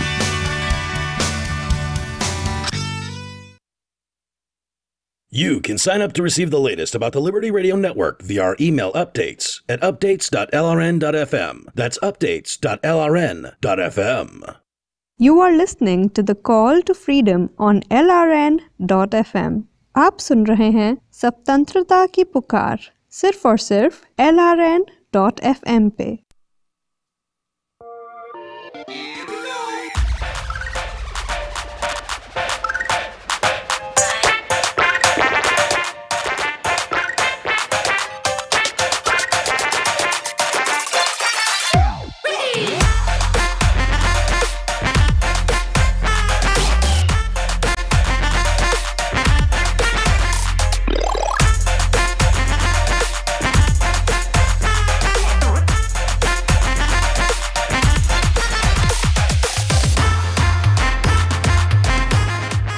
All right, welcome back into the Call to Freedom here on LRN.FM. We are broadcasting live from our Zencast studio here in beautiful Keene, New Hampshire. And it is another beautiful day here in the Shire. You hear some gaming music. What is it? That's Mickey Mouse. No, that's not Mickey Mouse. That's Mario. Man, you are tired, man. I'm not tired. My brain just doesn't work anymore. Well, same thing. Hopefully tomorrow I'll be able to breathe. And not mix up Mickey Mouse and Mario. Yeah. You have kids, though, so I mean, it's far more understandable that you would jump to Mickey. Right. Well, this is an interesting little article. It comes from the Eagle Times. Title is Turning a Gaming PC into Money. Nearly everyone has a personal computer in their home, and it's surprisingly easy to turn an ordinary PC into a moderate gaming one, solely by adding a video card. Now, while video cards can be inexpensive, the price pales in comparison to the cost of new gaming consoles, and gaming PCs can be used in all sorts of ways that will forever elude consoles. With the tendency of enthusiasts to mention Bitcoin every 4 seconds, it's likely that everyone has heard of cryptocurrency, and mining cryptocurrency just happens to be one of the things gaming PCs can do. It must be said, however, that mining major cryptocurrencies like Bitcoin, Ethereum, and Dash simply isn't possible with a gaming computer. Most of the prominent cryptocurrencies are mined using specialized devices called Application-Specific Integrated Circuits, or ASICs. But there are several cryptocurrencies designed to be mined by ordinary people with decent hardware, including Motion, Raven, and Vertcoin. While it's true that picking one of these currencies to mine is a bit of a speculative gamble, since most are valued in pennies, this was similarly true of Bitcoin years ago. And possibly, however remote, exists that any one of these could skyrocket in value, as they say in the cryptocurrency community, to the moon. Mining cryptocurrencies sounds arcane and bizarre to those who are not well versed in the language, but it's simpler than it sounds. Most cryptocurrencies are called proof-of-work coins, which means that transactions have been validated on the network by computers crunching lots of numbers. This process is called mining. Because the algorithms are so complicated, it's not feasible that one computer can do this alone. And so mining takes place in mining pools, which is exactly what it sounds like. A group of computers working together to solve the problems needed to verify transactions, where each computer gets a cut of the mining reward. The seemingly insurmountable wall that prevents people from mining cryptocurrency, in my experience, is this notion of joining mining pools. But even this is simpler than it sounds. Once one has a cryptocurrency wallet needed to store the coins, the process of joining a mining pool amounts to finding one online using a search engine, and then editing a text file so that it includes the wallet address coins should be sent to. This address is customarily referred to as the username, which is nomenclature that confuses people since they'd expect it to mean something for which they have to sign up using an email address and a password. Mining utilities for specific coins can be found with search engines as well, and don't require any setup beyond editing a text file, usually with an INI extension, which is editable with any text editor, to include the receiving wallet address. In the modern era of exe files, it may be foreign to launch a utility with a BAT extension, but this really only means that the program is lightweight, runs from a command prompt instead of using a graphical user interface. Clicking the BAT file included in any mining utility is enough to begin mining. One needs no knowledge of the working from a command prompt to make it work. Oh, I thought you were waving at me because you had something you wanted to say. No, there was a bug flying in my face. Mining utilities for specific coins can also be found with search engines as well, and don't require any setup beyond editing a text file, usually with, oh wait, I'm past that, never mind. With the power draw needed to keep a GPU running at 100% capacity around the clock, it's unlikely that mining any X16R cryptocurrencies will be profitable, at least in the short term. But since it's generally unwise to turn a PC off anyway, and since doing paid work is better than sitting there doing nothing, when not using the gaming PC for playing games, one might as well be using it to mine cryptocurrency on the very remote off chance that the mined currency one day becomes valuable. This extreme usage of a GPU will reduce the lifespan of the card, but if one is a PC gamer, the graphics card will be upgraded and replaced long before it stops working from overuse. So that particular downside is already a non-issue. The only real caveats are the extremely low odds that obscure, easily mined coins will take off in value. and that's using a powerful graphics card in this, and that using a powerful graphics card in this way produces a somewhat increased electricity bill. When we're dealing with moderate cards and cheap coins, however, the costs and potential profits are minor enough to be considered negligible. There's really no reason not to use a gaming PC to mine cryptocurrency, although it's not free money. It can certainly be considered a long-term investment that is likely to pay off to some degree, even if the coin doesn't reach the value of Bitcoin. Tales of people who reaped thousands of Bitcoins from mining 7 years ago and who are now millionaires because of it set the expectation a little bit too high, though it's not inconceivable that $1 of coins mined today could be worth $50 in a year, which is a win no matter how one looks at it. So, in case you were wondering, that was an article by our very own Aria DiMezzo for a local newspaper, the Eagle Times, serving the Twin State Valley, which is southern Vermont and New Hampshire.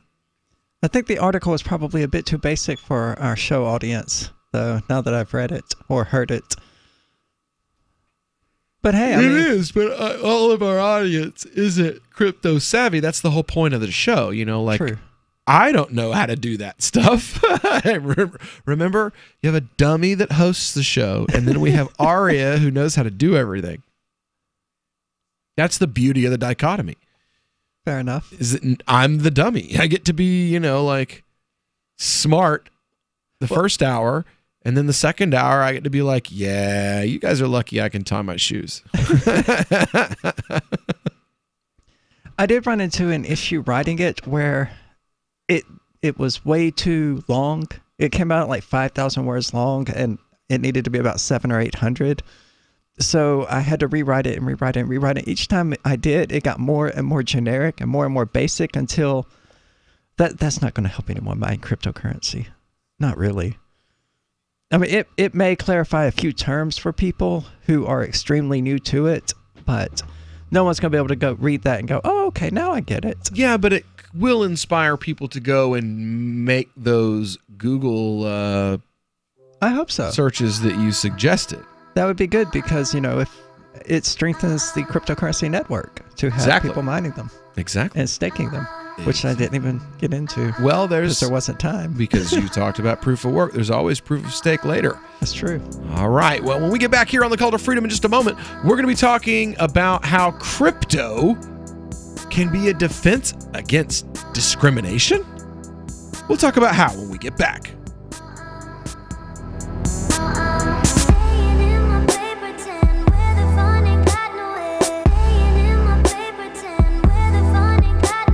Are you a cryptocurrency advocate? The Crypto Tip is the ideal outreach tool to help new people discover cryptocurrency. It's a printable business card-sized tip that you can give to service providers, preferably in addition to a good cash tip. When the server scans the QR code, it'll bring up an explanation of cryptocurrency, how to install a wallet, and allow them to claim the tip. If they don't claim the crypto, you get your tip refunded to you after a time period you specify. Plus, if they do claim the tip, you get an email alert. Create as many tips as you want at cryptotip.org. That's cryptotip.org. Is spreading the message of liberty, cryptocurrency, and peace around the globe worth $2 per month to you? As you may already know, in addition to our internet feed, LRN.FM broadcasts on free-to-air satellite across North and Central America, as well as Sub-Saharan Africa. And we've been available on satellite for free 24/7 since 2010. The LRN.FM free-to-air satellite signal is reaching some of the most oppressive regimes in the world, and there's no doubt our ideas are making an impact. You can learn more about the channel's impact by watching the 3-minute video at fund.lrn.fm. If you'd like to help free minds globally with our ideas of liberty, cryptocurrency, and peace, you can donate as little as $2 per month via fund.lrn.fm. You can help us continue and expand our satellite broadcast to multiple continents. Visit fund.lrn.fm today, and thank you for your help. Don't forget to share the link on social media. That's fund.lrn.fm. Did you know we've taken our LRN.FM telephone listen line to a new level with the LRN.FM audio on demand line? Now you can call 712-770-8447 anytime and listen to LRN.FM's live feed. And you can listen to a bunch of our original shows on demand. Long distance fees may apply. Just dial 712-770-8447 and choose from the menu. 712-770-8447. My name is Jacob Hornberger. I'm president of the Future of Freedom Foundation, which Congressman Ron Paul awarded for having an outstanding freedom website. Write us at fff@fff.org, and we'll send you a free 3-month subscription to our monthly journal of libertarian essays and our booklet, Economic Liberty in the Constitution, which George Mason University economics professor Walter Williams praised in a recent column. That's fff@fff.org. Some of you asked, and now we've delivered. LRN.FM's live Keene, New Hampshire studio shows are now streamed in HD on Twitch. Visit our channel at twitch.lrn.fm and give it a follow. If you have Amazon Prime, you get 1 free subscription on Twitch. If you use it on our channel, Twitch will give LRN.FM a monthly piece of your Prime subscription cost. So please watch, follow, share, and subscribe to twitch.lrn.fm. That's twitch.lrn.fm. It's the Onion Radio News. A crazy man announces plans to stand in a doorway and yell at cars. This is Doyle Redland reporting. Dennis Fife, an Alhambra, California crazy man, held a press conference today to announce his intention to stand in the doorway of the office building at 2600 Kenilworth Avenue and yell at cars all day. At approximately 9:30 a.m. on the day in question, shortly after I finish lunging at dogs, I will proceed to the front steps of the Simmons building and yell loudly for 9 hours. The screaming will be broken by a 15-minute fit of rigid catatonia, most likely in the late afternoon. Among the topics Fife plans to address during his 9-hour rant, the ace of diamonds, bookshelves, the man trying to kill him, plastic bags in trees, Trapper John M.D., and papers everywhere. Doyle Redland for the Onion Radio News, online at theonion.com. This is the Onion News Network. What's up next? Visit the Liberty Radio Network program guide to find out at shows.lrn.fm. That's shows.lrn.fm. You are listening to the Call to Freedom on LRN.fm. Unasikiliza wito wa uhuru katika LRN.fm.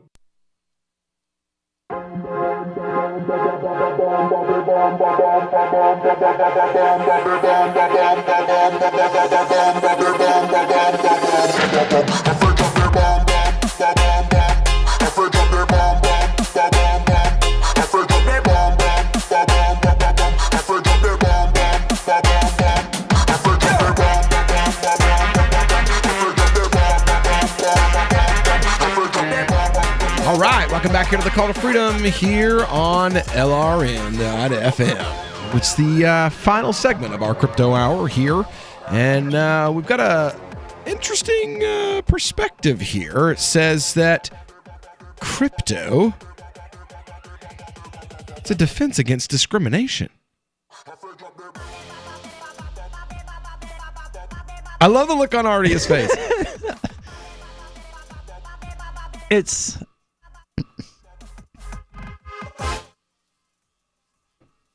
just like I'm speechless. It's discrimination agnostic. And Right. I don't like using the word agnostic there because you and I know it's not correct, but let's go with it. Yeah. It has absolutely nothing to do with discrimination in the purest of ways. It can be used to discriminate, and it can be used to crush discrimination, depending on the inclinations of the people holding the majority of it. This coming from Sonia Mann, who works in the communications department at the Zcash Foundation. For Americans, it can be easy to discount the real social relevance of censorship-resistant digital assets like Bitcoin. Unlike people living under authoritarian regimes, we are free to enter into commercial transactions how and when we like. Right? Well, not always. Matter of fact, very rarely, to be honest. What's that? Use it when you want. Well, it says that you're free to enter into commercial transaction. You're not. If it is a commercial transaction, it must be registered and taxed. So she's like, not always. No, not always. Never. You are never allowed. And they even call me trading with you something else besides commercial transactions, just so like that's a completely different legal term. It's ridiculous. Yard sales. I mean, government aside, you have to find a business or a commercial enterprise that accepts cryptocurrency, and then they have to be using a method of accepting cryptocurrency that actually works, which is rarer than you would think. It says many Americans find themselves unable to access the financial system for political reasons. It's a frustrating experience that cuts across ideological lines. Common targets for financial exclusion include sex workers, regardless of whether their work is legal, drug users, and oddly enough, gun rights organizations. Go ahead, Aria. What's up? Can you start that sentence over again? Many Americans find themselves unable to access the financial system for political reasons. It's a frustrating experience that cuts across ideological lines. Are they talking about the official system? Like cash and banks and crap? Yes. Okay. Well, yeah, you can't put on your W-2 that you're a hooker. Well, if you have, or that you sell heroin. Well, if you have a legal cannabis business in Oregon, you can't get banks to do business with you because of federal laws against it, and banks are federally, not state regulated. Okay, see, that was the part I didn't understand at first, was which financial system they were referring to. Yeah. Well, that's how they get, like, this one guy that got arrested for selling Bitcoin. Like, a guy came to him and was like, well, I run a legitimate cannabis oil business, and, you know, like, I can't get the banks to work with me, so this is how I store my money, is in crypto. Will you sell it for me? And the guy was like, well, yeah, and sold it for him because, you know. And they got him for money laundering. Exactly, yeah. Well, I mean, by the law of the land, yeah. That's what he did. He was selling money for a drug dealer knowingly. The law is immoral, but that's still how it's written. Yeah. Well, I think that's entrapment. That's entrapment. Because you regulate the system to where you have no other choice. It's coercion for sure. You have no other choice but to exist outside of the banking system. Because the banks won't do business with like a dispensary in Colorado. It can't get it banking. You can't use your bank card here. You have to use cash. Why? Because we can't get a bank to do business with us. We can't have the scanners in here because they're federally regulated. And if they allow us to use their system, then that's money laundering too. So now Bank of America is guilty of money laundering because they put a machine in, right? Right? Their money Didn't they get caught like laundering money for Cuban drug cartels in Miami? It certainly goes far beyond pot in the U.S. They paid a fine. Nobody went to jail. All of the Colombian cocaine that we do and love here in the United States was paid for at some point by Bank of America. This is here. Look at the National Rifle Association and its run-in with New York State. Although the NRA is a controversial organization prone to selective advocacy and partisan rhetoric, the group's activities are indisputably legal. Freedom entails being able to say and do controversial things, especially those things that are explicitly protected by the Constitution. The NRA's mission is to protect and promote Americans' right to keep and bear firearms. No, it's not. Exactly. Well, that's their stated mission. Their job is to keep and protect the arms industry. Yeah, they have nothing to do. If they cared about firearms owners, they'd have been pissed off about Philando Castile. And they'd be pissed off about the attempted ban on printing guns. Yeah. But they're not. Because that runs counter to their actual purpose, which is... Well, that, and it also keeps the actual gun nuts focused on something else. So they're something like, trivial. The NRA What do you supported, mean we're going to have to do background checks for gun shows? The NRA supported registration of and serial numbering of ammunition. The NRA supported it. They wanted to serial number and register every piece of ammunition that was manufactured. Yeah. Good God. Right?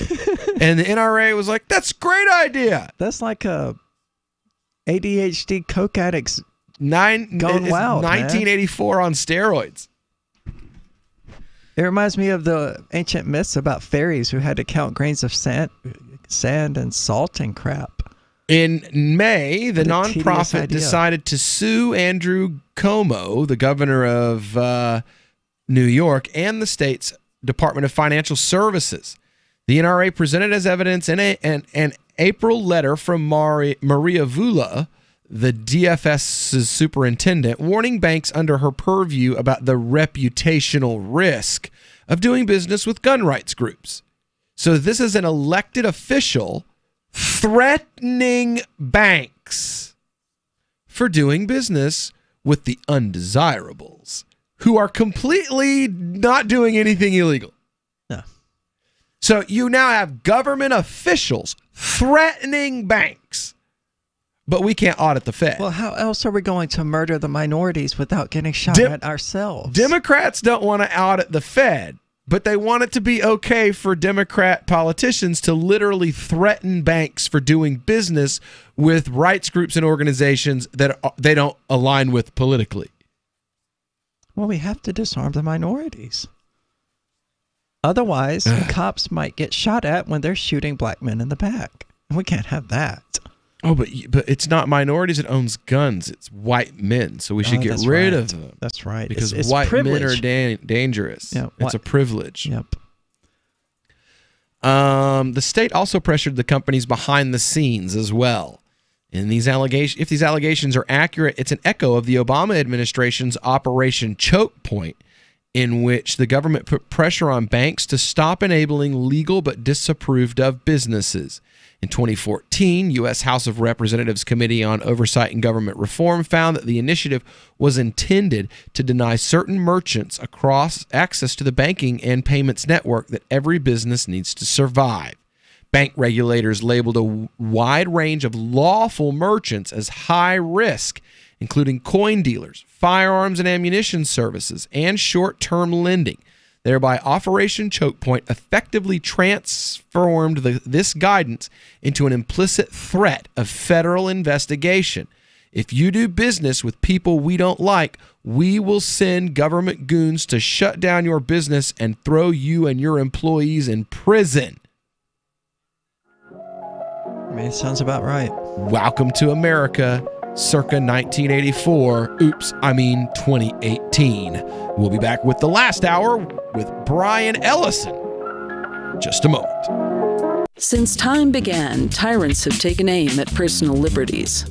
Now there's a movie that aims back.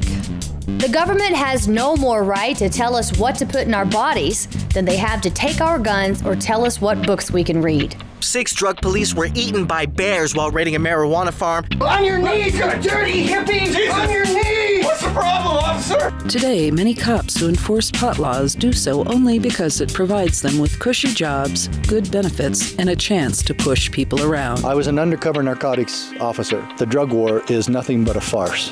The Second Amendment says you gotta keep you and your gat intact. Guns and Weed, The Road to Freedom.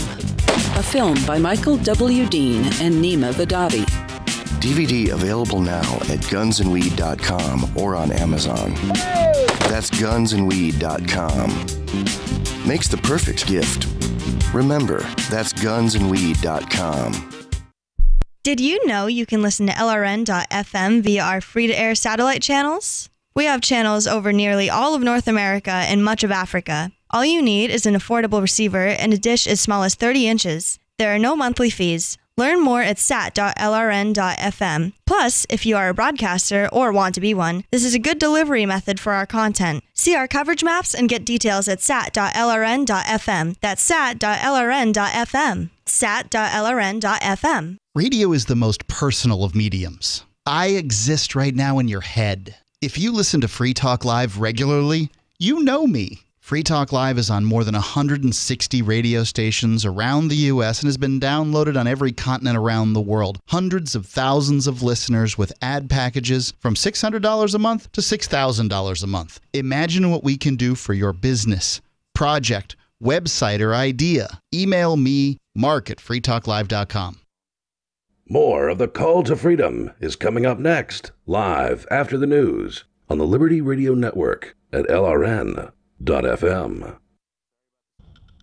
From Keene in the Shire, the Liberty Media capital of the world, this is Daryl W. Perry, host of FPP Radio News for Monday, August 27th, 2018. Silver is trading at $14.80 per ounce. Gold is valued at $1,206 per ounce. Zen is trading at $19, and the average price of Bitcoin is $6,740.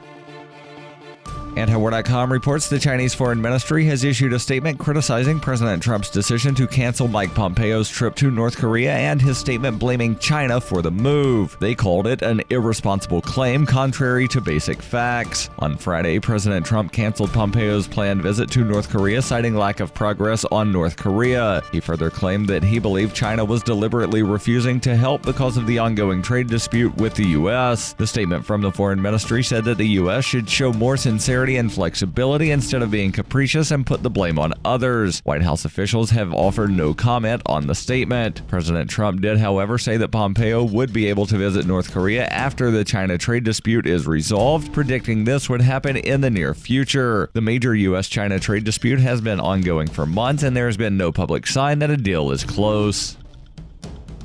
Zencash has changed their name to Horizon to better represent their transition from a cryptocurrency to a pioneering platform that protects consumer data. They are working towards the day when anyone will be able to build privacy-based applications on the Horizon platform. The unique spelling of Horizon is a nod to their heritage and recognizes that they remain committed to the vision that their project was built upon. Their coin and ticker symbol remain ZEN. Learn more at horizon.global and join the Horizon community. HORIZEN.global.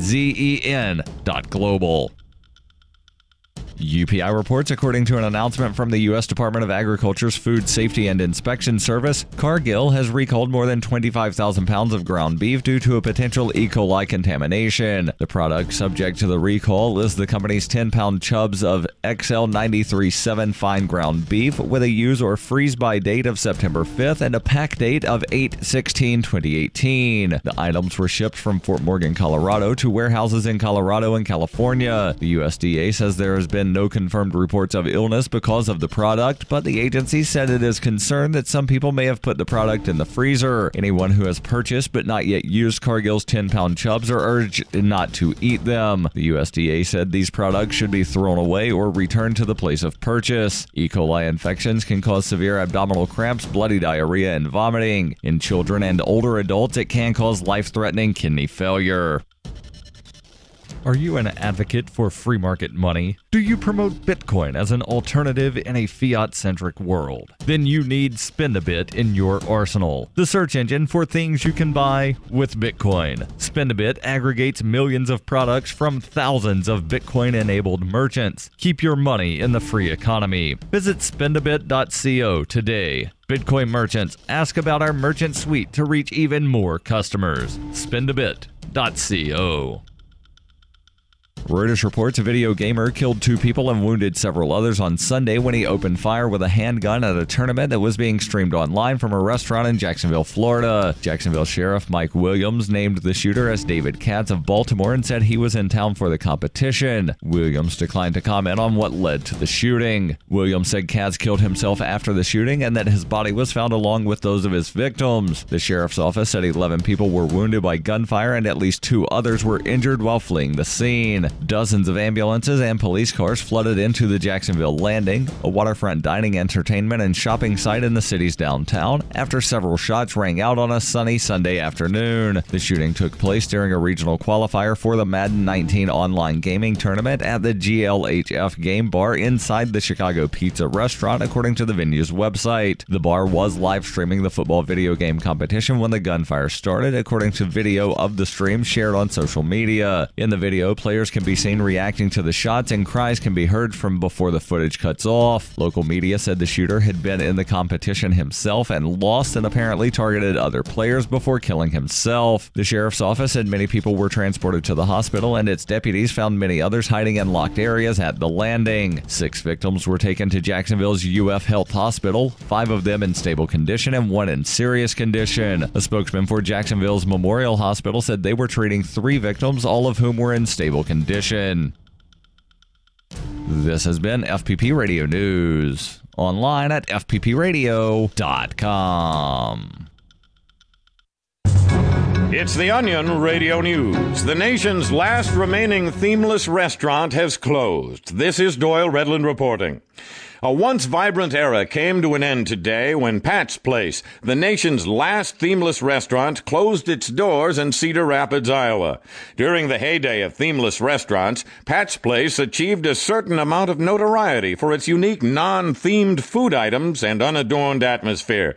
But according to owner Patrick Baines, the times have changed. Lately, we've had only a handful of people coming in to gawk at our posterless walls and mundanely named menu items like hamburgers or pancakes, and then they go someplace like the Rainforest Cafe or Johnny Rockets to actually eat. Plans are now in the works to convert the Pat's Place location into Cedar Rapids' 7th Patty O Touchdown Sports Bar and Good Time Internet Grill. Doyle Redland for the Onion Radio News, online at theonion.com. This is the Onion News Network. You are listening to the Call to Freedom live on LRN.FM. تستمعون إلى نداء للحرية مباشرة على LRN.FM.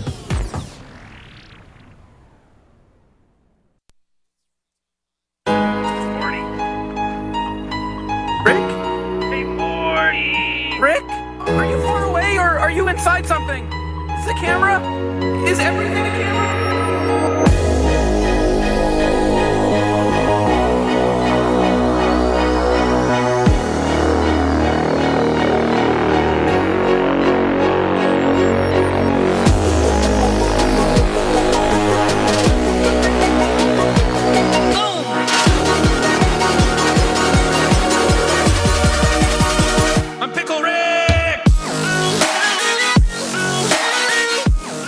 All right, welcome back here to the third hour of the Call to Freedom here on LRN.FM, broadcasting from our Horizon studio here in beautiful Keene, New Hampshire, and it's another beautiful day here in the Shire.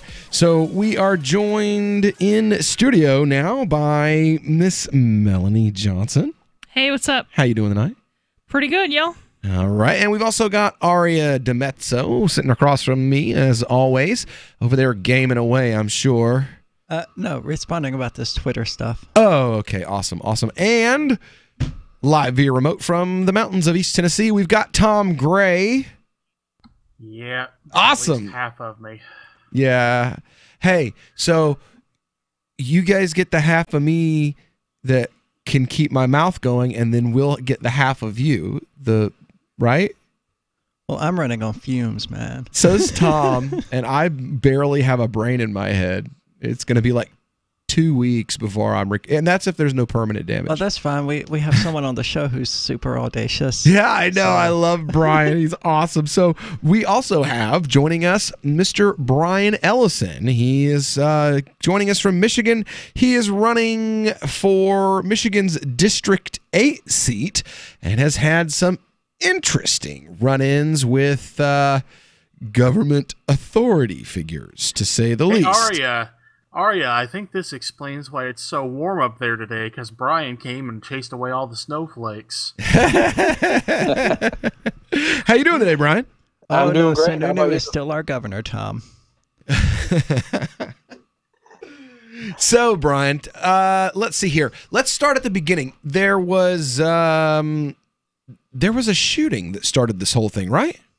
Yeah, there was actually two. The first one was kind of off my radar. You know, it was, I don't know, I just kind of thought about it as an anomaly at the time. But it was when the second one happened that I really started paying attention, really started looking into things. And that's when I got involved and started focusing a lot of my activism on it.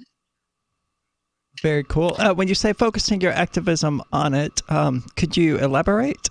Yeah, so we really... Actually, before we get to the elaboration, I'd like to hear about the shootings themselves, like the inspiration behind what got this whole thing started. What happened?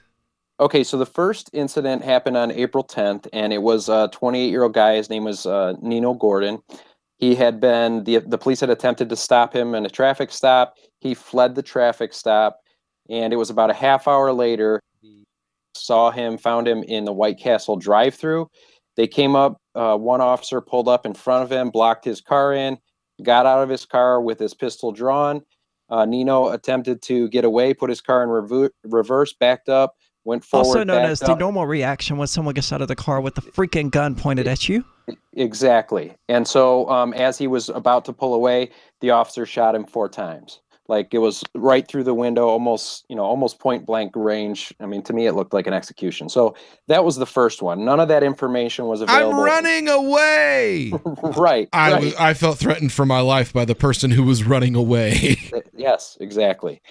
And then the second incident was the Cody Reynolds. He's 20 years old, had some issues with he had a felony drunk driving conviction. He was on probation, had some substance abuse issues.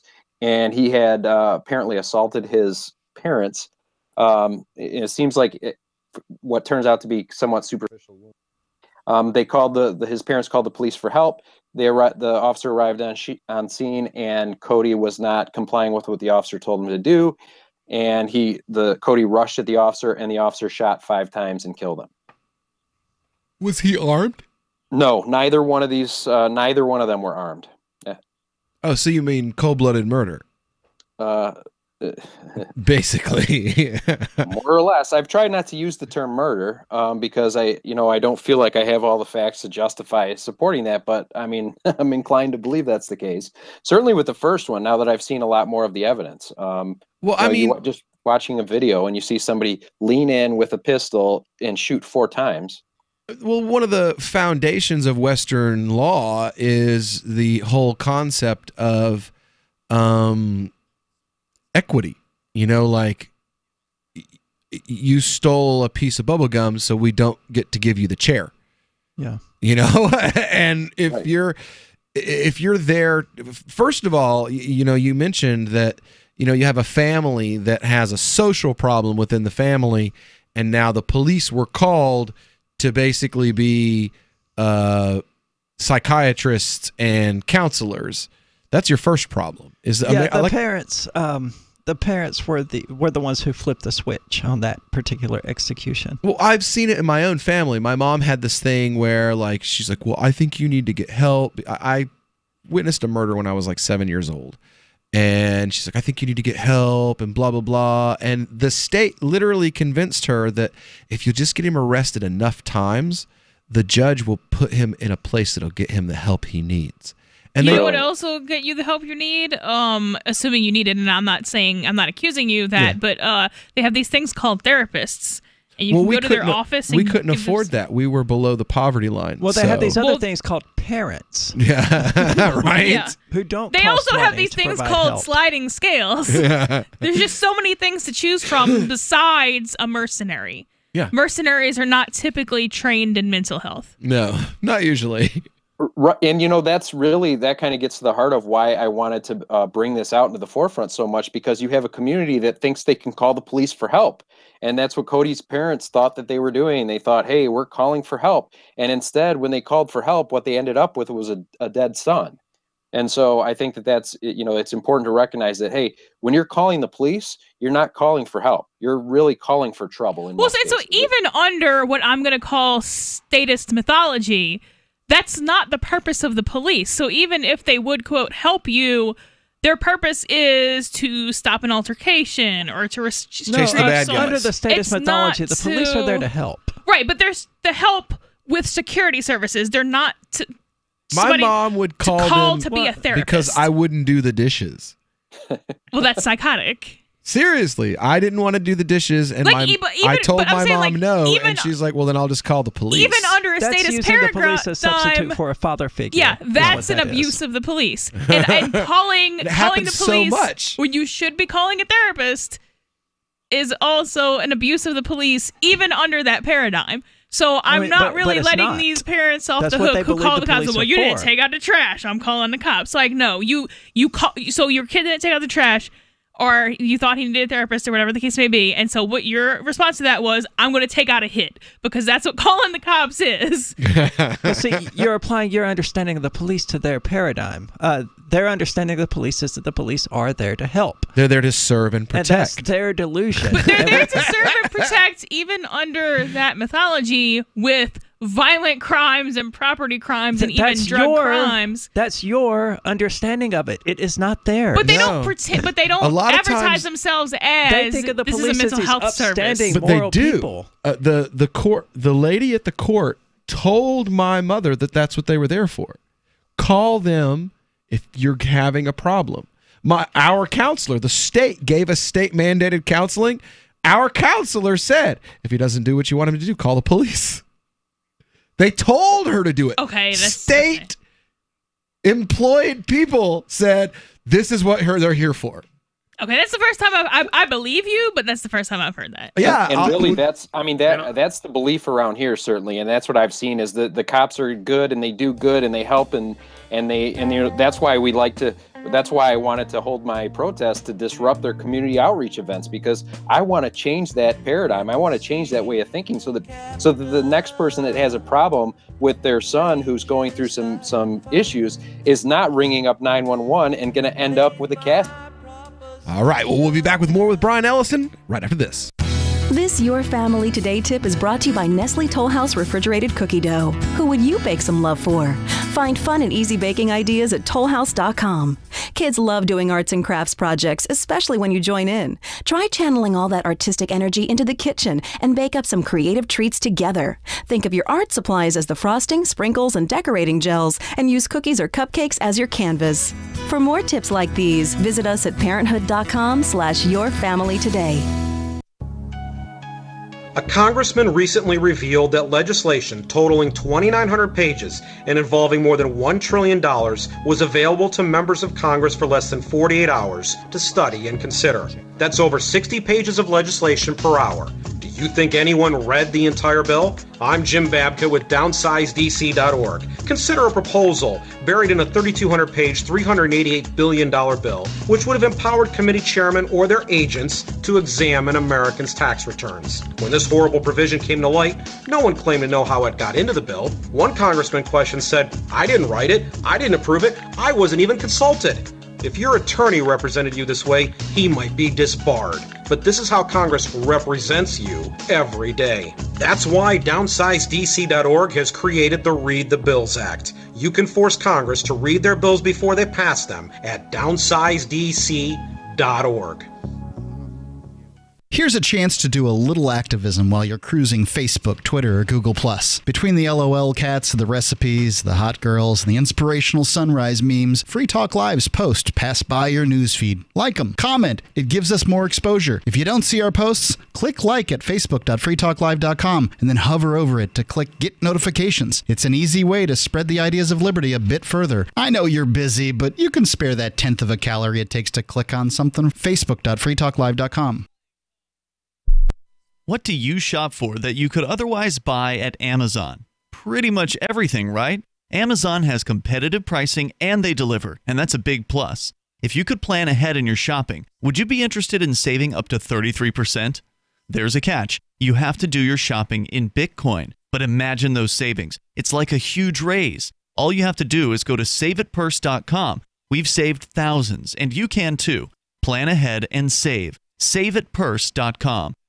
Now that you've found the Liberty Radio Network at LRN.FM, you may want to help expose others to our great programs. To assist you in doing so, you'll find resources at promote.lrn.fm, including details on how to get a free bumper sticker, quarter-page flyers you can print out and distribute, banners for your website, as well as files that will allow you to make your own custom banners and graphics. Visit promote.lrn.fm and help bring new listeners to the Liberty Radio Network. That's promote.lrn.fm.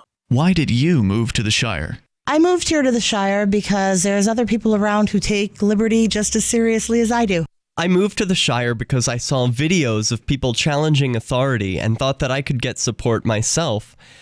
It called to me, like, do this right now. I wanted to be around people like me who got it, and once I got here, I knew there was nowhere else that I wanted to be. I've always wanted to change the world, so I moved to the Shire to join people who were actually working towards doing the same thing. The people here are awesome, loving, and positive. It was for the adventure and for the feeling of something important is happening here, and I just wanted to come to sort of be part of that. Visit ShireSociety.com to read and sign the Shire Society Declaration and learn the reasons why, if you love liberty, you should immigrate to the Shire. Plus, add yourself to the Shire map at ShireSociety.com. That's ShireSociety.com. If you enjoy LRN.FM, please contribute to your favorite shows via their websites and become an amplifier at amp.lrn.fm. That's amp.lrn.fm. This is Angel Clark, and you're listening to The Call to Freedom on LRN.fm. Don't stand, don't stand, don't stand, don't stand, don't stand, don't stand, don't stand, don't stand, don't stand, don't stand, don't stand, don't stand.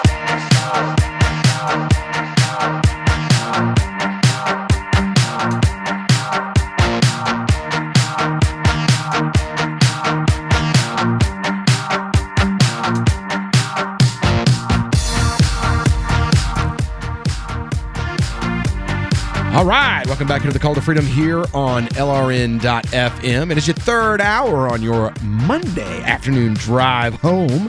And we are joined today by Brian Ellison. He is a candidate in District 8 in Michigan and who has, well, his activism has gotten him into, an odd predicament to say the least. So Brian, how did you go from activism on this particular issue to being arrested for holding a sign to the police going, you know what, we need a restraining order against this peaceful citizen?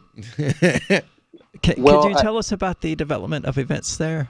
Yeah, so it's been kind of an ongoing thing. So when we started, I started speaking out about this. It was simple things. I went to the city council meeting. We staged a protest on Memorial Day.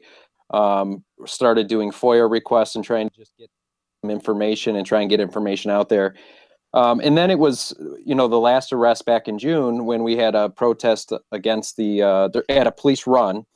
And they arrested me for obstructing government operations, and that case is still pending. And so that's what this whole interesting thing with the bond situation is in regards to that case. And so just over time, what I would notice that I worked on one side of the city and I live on the other side, actually just outside the city. And so I was driving through the city on a regular basis. And after I was arrested, I really started to notice I was getting followed a lot. And so anytime I would see a cop behind me, I'd pull over, I'd turn, I'd do something just to avoid being followed because, I know how that works. They target you, they stop you. And if you're in your car, they've got an advantage and you can be detained for whatever. And so I would just wait. And then when they passed me, I'd follow behind them. And so it got to be kind of this game of cat and mouse. And then we amped it up with our rhetoric back after they announced that the first execution was justified. We announced that we were turning this into a war on cops, and we were trying to use the rhetoric that the government likes to use with the war on everything, war on drugs, war on crime, war on poverty. And we were just trying to use their own rhetoric back on them. And and part of that strategy was involved, doing kind of something similar to what Cop Block does, but maybe even taking it a step up and actually following the officers rather than just, finding, doing the auditing and such. So I started following police officers as a hobby, following them and recording them. And, that is the coolest hobby ever. It was fun. It's fun. Of course I don't do it. So, I would put together the compilation video and send it to the, hey, look at your guy, look what he's doing.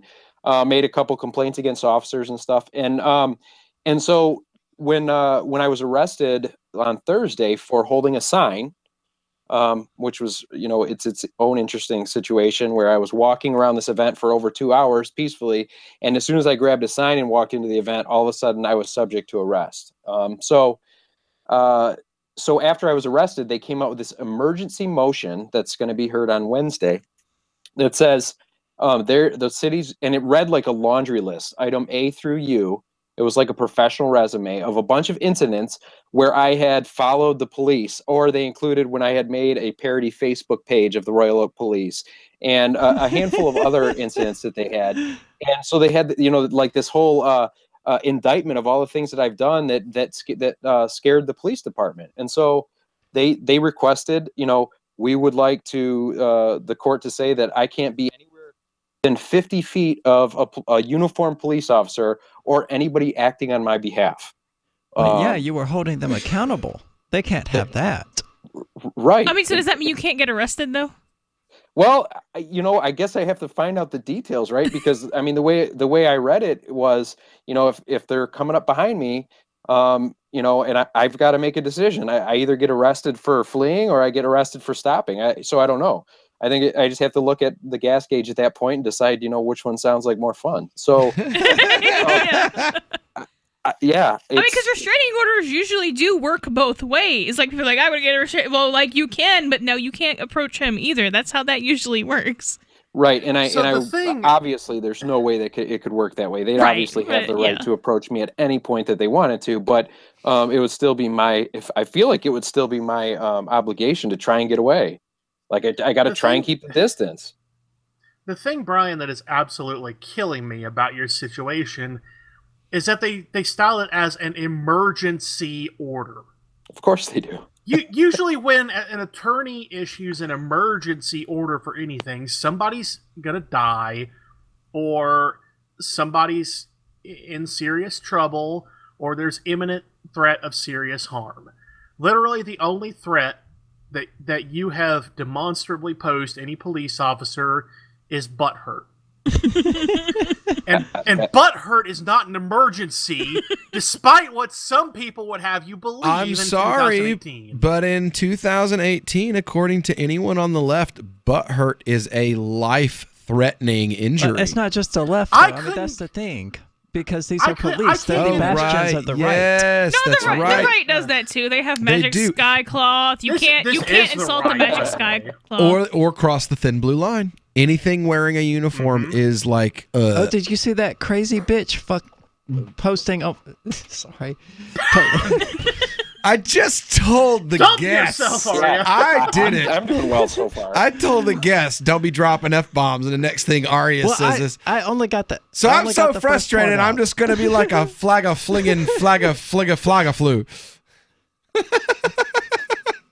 That's exactly what it sounded like. Go ahead, Arya. The bootlicker on the post about Brian coming on the show. Yeah. He's like, my husband's a cop.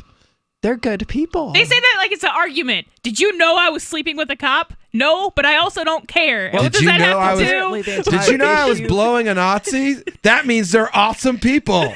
Well, the entire issue is that I said 75 feet instead of 50. Yeah. She freaked out, man. Somebody is wrong on the internet. It's an extra 25 feet, yo. You gave him an extra 25 feet. Yeah, true. But seriously, I have had trouble getting into court on this short of notice when I've had literal gun threats against domestic violence clients, and these cops are like trying to make it like this is a snippety snappity must happen right now thing, and honestly it's offensive to me as an attorney that this was styled as an emergency order against you. Are you Yeah, saying and it was actually your butt hurt? it's actually being heard a day late because my attorney requested they wanted to hear it tomorrow, and he didn't have a schedule availability, so we're hearing it on Wednesday now. So How charitable of them. yes, of course. All right. Well, when we get back here in just a moment, we're going to have the rest of Brian Ellison's story about his interaction with the Royal Oak, right? Royal Oak Police Department there in Royal Oak, Michigan, right after this.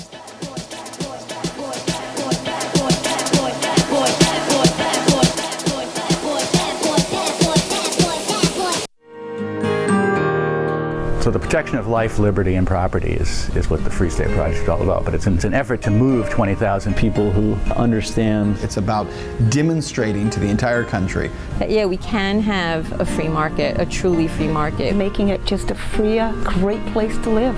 It's the world's largest voluntarist libertarian community, and it's only getting bigger. That's amazing, to be able to move to a place where other people passionately believe in being free and independent. What the Free State Project is managing to do, though, is to put their money where their mouth is. It's physically getting up across the country and saying, let's go someplace and let's demonstrate the power of these ideas. There's a lot of kind of philosophy that surrounds liberty. There's a lot of thinking about it and talking about it. But here in New Hampshire, people are doing it.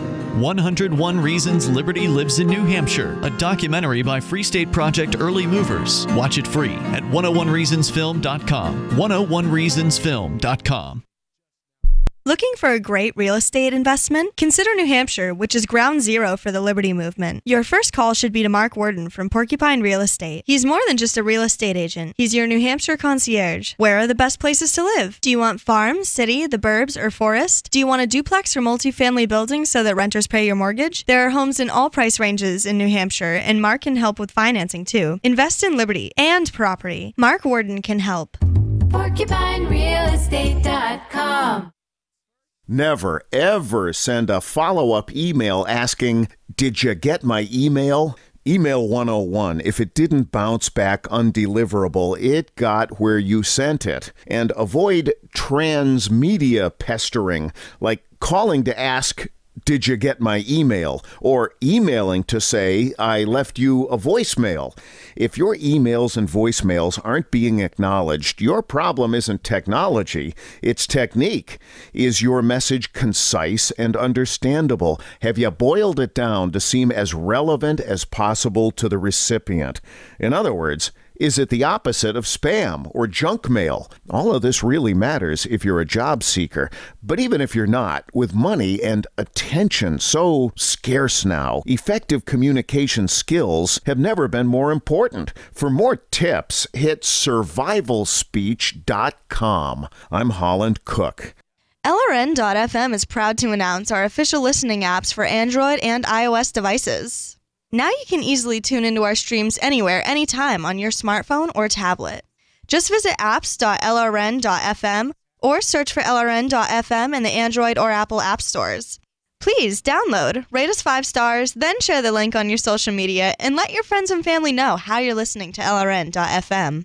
Download it now, free at apps.lrn.fm. Catch the Call to Freedom at its new time, weekdays from 4 to 7 p.m.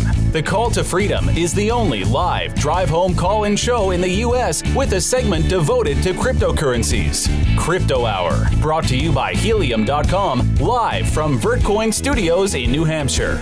Learn about what makes cryptocurrencies so great and why you should care about them. Updates on new coins and ICOs, and warnings of scams. Plus, hear from traders, whales, developers, and big names in the crypto world.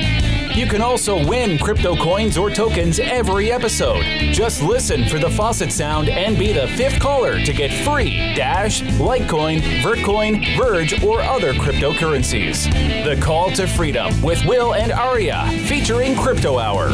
Broadcast internationally through our BitPlus network satellite. Weekdays from 4 to 7 p.m. on LRN FM.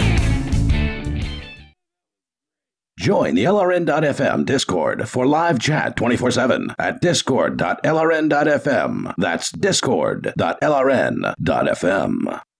You're listening to The Call to Freedom on LRN.FM. تستمتعون إلى برنامج نداء للحرية مباشرة على LRN.FM.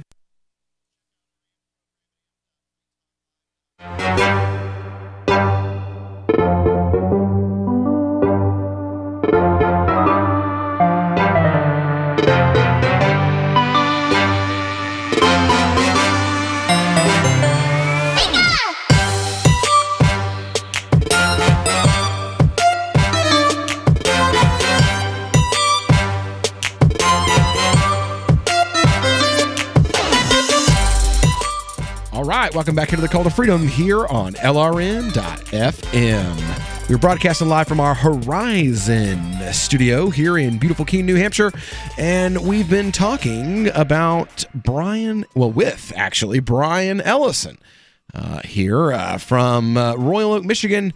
There were some police executions in the streets of Royal Oak. Brian decided, you know what? Maybe if somebody's watching these guys, they'll be a little less likely to put holes in people for no reason. And the police department decided we need an emergency hearing to keep this guy 50 feet away from us. Now, you tried to get your gun back. Can you? I want you to tell us what you wrote on that first affidavit. Tell us how that whole thing went. Well, you know, I was told when I bonded out, I got my property, and I said, okay, what about my pistol? And the guy said, come back tomorrow. So I was like, okay, and it's Thursday night, so I figure I'd come back Friday. So I come back Friday, and they're closed. The office hours are, it's from Monday to Thursday, whatever, 8 to 4. So that's a jerk move. Right. So have to earn that government salary. In all fairness, I think that the guy who told me, I don't think he knew any better. I don't think he was being malicious, but maybe I'm giving him too much credit. Anyway, I went and I asked somebody, what can I do? And one guy said, well, just knock on the door and they'll come out and help you. So I knocked on the door and I see people like running away, like they looked up and saw me, and they're like running out of the room. So I went back. Pretend no one's home. Yeah. So we went back and forth a couple times, and we're like, do today. And so we tried making a phone call and making an appointment, and no answer. So we left the message. And then I got into a discussion with a lieutenant and about filing a criminal complaint, which was fun. He didn't want to take a criminal complaint against the other officer who had arrested me because there was no crime. And I had a hard time understanding how he determined there was no crime if he didn't take the complaint. But ultimately, we got to the point. And he said, "Well, what can I do to help you?" I said, "Well, you can help me by getting my pistol back. I would like to have my pistol back." So he got me the form. I filled out the form, and it says on the top of it, you have 30. It can take up to 30 days for them to process the request. I have to request to get my own property back. So there was a couple questions on there, and one of them said, why did we, I don't remember how their question was phrased, but essentially, why do they have my pistol? And I said, because I kidnapped and you stole it. And then it said, why do you feel like you should get it back? And I said, because it's mine. I don't know how much more elaborate they wanted me to get, but look, you stole it from me and I want it back. So, I was advised after the fact I should have been maybe a little bit more diplomatic, but I feel like, why not just get to the point? That's not really too out of line from what I would expect to see a client who is representing themselves, right? Like, they don't know what the ground... I mean, I don't know Texas law, so I don't even know what the answer to that should be. Like, I can't really think of a non-sarcastic answer to write there as someone who's not a Texas attorney who would know what to write there. That's not really that out of line from what I would expect. Somebody's like, well, why do you want it back? It's mine. Because you kidnapped me and stole it. Yeah, it's mine. It belongs to me. You have it. That's not like an extremist anarchist answer. That's just like a regular non-attorney in this area of law answer. Well, the question isn't on there to get a real answer. The question is on there to try to trap you into incriminating yourself.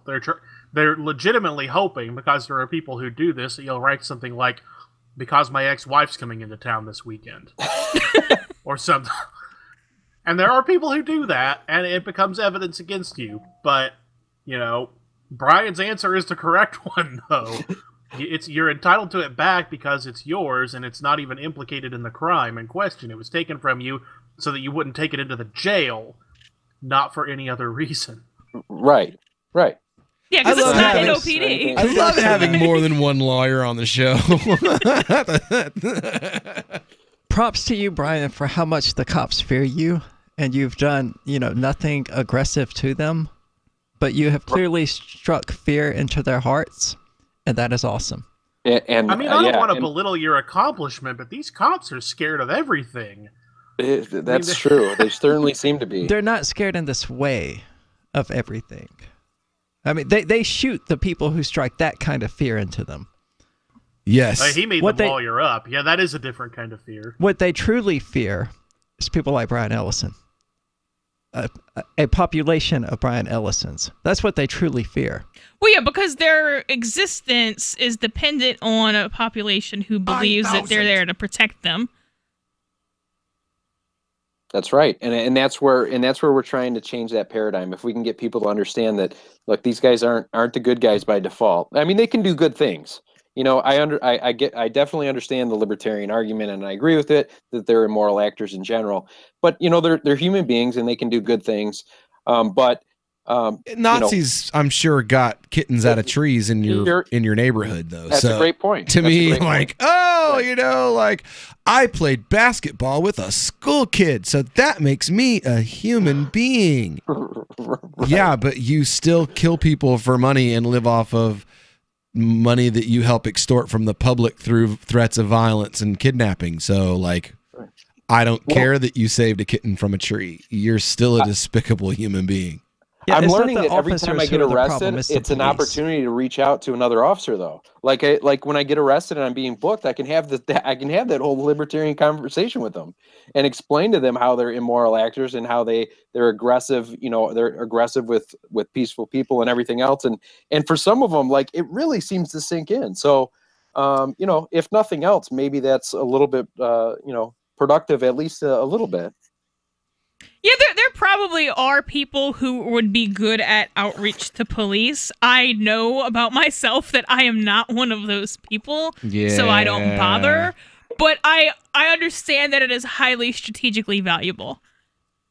So are bullets. That is also true. See, I'm completely we don't have to pick nonviolent. between one or the other. The views expressed by Aria DeMezzo are not necessarily. Yep, we have to clarify. I don't endorse that. What's that? I don't endorse the violence. Yeah. Yeah, Aria's talking about neither do we. shooting cops again. Well, neither does Will or Tom. Yeah. Look, we have this gang of thugs and criminals riding throughout the country with impunity, wearing their membership into this gang with pride in open public and broad daylight. Shoot them on sight. They're criminals. They're murderers. They're thieves. They're rapists. Yeah, so there are some strategic issues I have with that, but I have zero moral qualms with that. Yeah, it's a strategic nightmare. It's a good way to get yourself killed and thrown in prison for the rest of your life. Yeah, it's a bad plan, but it's wrong to shoot cops for the same reason that it's wrong to shoot heroin. You'll have a bad time. That's the only reason. There's no nap issues. Amen to that. Oh, boy. Right. Welcome to the show, Brian. Welcome to the show, I hope Brian. you didn't want to win your race. Yeah. I hope you weren't planning on actually winning that election that you're running in right now. He did not know that about me or that I was even going to be here. Yeah, when he came on the show. I know. We don't always have. Mel's not always on the show. And all opinions expressed on the show are not necessarily the opinions of Call to Freedom or the Libertarian Radio Network or LRN.FM or any of its subsidiaries or sponsors. The person who said it. No, I think the person who said it's pretty much on the hook. But caveat. Upside down. It's Once a day on the show we play. Once a day on the show we play the song "Don't Bogart That Joint." We all fully endorse those lyrics. Exactly. Speaking of which, yes. Brian, you're welcome to hang around. We're about to do our cannabis news segment. It's the last segment of the show. You're welcome to hang around if you'd like. Otherwise, thanks for coming out and telling us your story. And thanks for the work you're doing. Thanks for the work that you're doing. We hope that you win your case. And are you tired of governments murdering people around the world? Stop using their money. There is an alternative. Bitcoin is a stateless, free market, non-political currency. Bitcoin cannot be inflated or controlled by any government. By using their money, you are helping the state. You have an incredible alternative available now. Learn it, use it, spread it. Get started with Bitcoin at Bitcoin.com. That's Bitcoin.com. Is spreading the message of liberty, cryptocurrency, and peace around the globe worth $2 per month to you? As you may already know, in addition to our internet feed, LRN.FM broadcasts on free-to-air satellite across North and Central America, as well as Sub-Saharan Africa. And we've been available on satellite for free 24/7 since 2010. The LRN.FM free-to-air satellite signal is reaching some of the most oppressive regimes in the world, and there's no doubt our ideas are making an impact. You can learn more about the channel's impact by watching the 3-minute video at fund.lrn.fm. If you'd like to help free minds globally with our ideas of liberty, cryptocurrency, and peace, you can donate as little as $2 per month via fund.lrn.fm. You can help us continue and expand our satellite broadcast to multiple continents. Visit fund.lrn.fm today, and thank you for your help. Don't forget to share the link on social media. That's fund.lrn.fm. There are lots of ways to listen to Free Talk Live. Our podcast has been around since podcasts began, and now the FTL feed is loaded with content besides our full show archives. Did you know that we make it easy for you to customize your podcast subscriptions? We have different feeds, one that includes only our full shows, one with just the Daily Digest, and one with just the Edgington Post. You decide what you listen to. It's quick and easy to customize your feeds at feeds.freetalklive.com. That's feeds.freetalklive.com.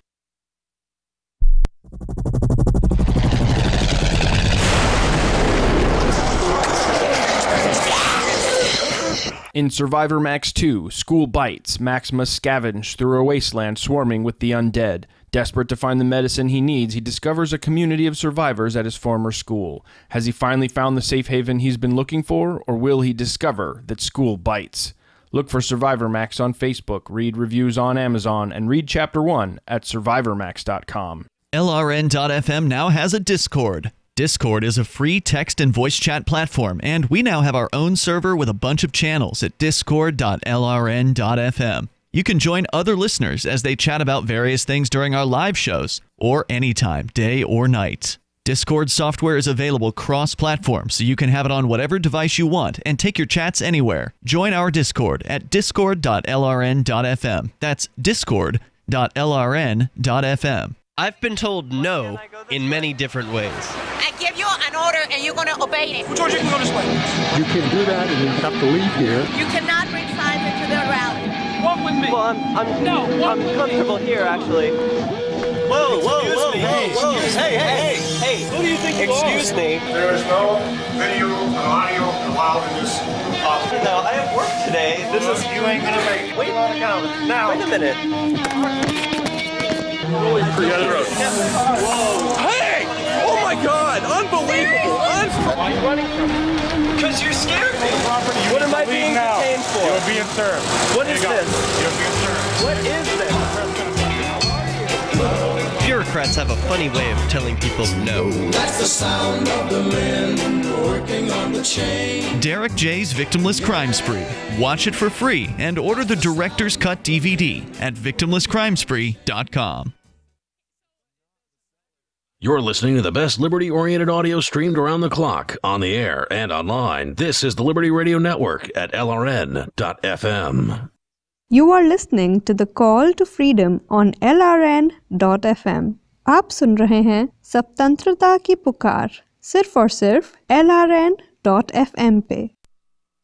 Let's focus our discussion first on marijuana, okay? Marijuana has a very distinct smell, okay? I'm going to pass around just a little tiny bit, and I want you all to take a smell so you know when someone is smoking marijuana near you. All right, it's time for the Bristow Hour. No, the Cannabis News segment. I told you, brain fog is almost gone. It's almost gone. Maybe. We hope. So, yeah, it's time for the Cannabis News segment, the only daily source in the libertarian space for news on the cannabis community and industries. Most of your cannabis-related information you find out there, from Leafly to High Times, very, very left-leaning, very tax and regulate. And we're like, no. In the drug war. Into the drug war. Buying and selling of goods is buying and selling of goods. No good should be any more regulated than buying and selling a tomato. I'm not just going to regulate tomatoes. Right. Give them time. Don't give them any ideas. Well, this is an odd story. This is coming from Forbes magazine. It says marijuana users are being turned away from jobs in the cannabis industry. One of the first rules of operating a successful black market drug dealing operation is to never get high on your own supply. Well, it turns out this thug life ethos is being practiced by parts of the legal cannabis industry as well. Medical cultivation facilities, dispensaries, and other pot-based businesses operating in a post-prohibition landscape are reportedly rejecting job applicants with strong admiration for weed. Even those marred by marijuana-related criminal convictions are often turned away. The overall message is that while stoners and potheads may be the ones responsible for the present state of pot reform, they are, in a lot of cases, not welcome to work in the new industry they're helping to form. In Florida, where the state's medical marijuana market is just now starting to build some momentum, cannabis operations are in a frenzy to hire bud tenders, cultivation experts, and various other team members to assist in serving the hundreds of thousands of patients expected to participate in the program.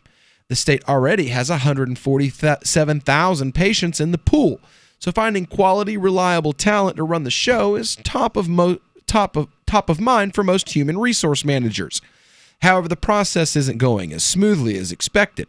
Many of these businesses are simply refusing to hire marijuana users and people with drug-related blemishes on their records, regardless of qualifications. Such high standards have disqualified the majority of job applicants. Only about 10% of those who apply for positions in Florida's cannabis market are employable according to these guidelines, according to the Orlando Sentinel. Unless it's a pun, it's really messed up to call those high standards. And I don't think they meant it as a pun. I think it is. Okay, listen. I mean, those aren't high standards as being a jerk. If I'm going to a cannabis dispensary, I want my bud tender to know something about the product that I'm about to buy from them. It's like if I go to a car lot and I'm like, oh, which one of these cars do you think drives better? And they're like, oh, I only ride bikes. I'm not allowed to drive a car. Like, then why are you here? They're not even saying they only ride bikes. I'm not allowed to ride in a car. They're saying their standards are so high that they won't hire people who smoke weed. I want my salespeople to be completely ignorant of my products. Just screwed up. Yeah. You know? Well, you see, a lot of companies, it's insurance. Insurance will give you incentives. They'll give you breaks on your costs if you'll drug test all of your employees.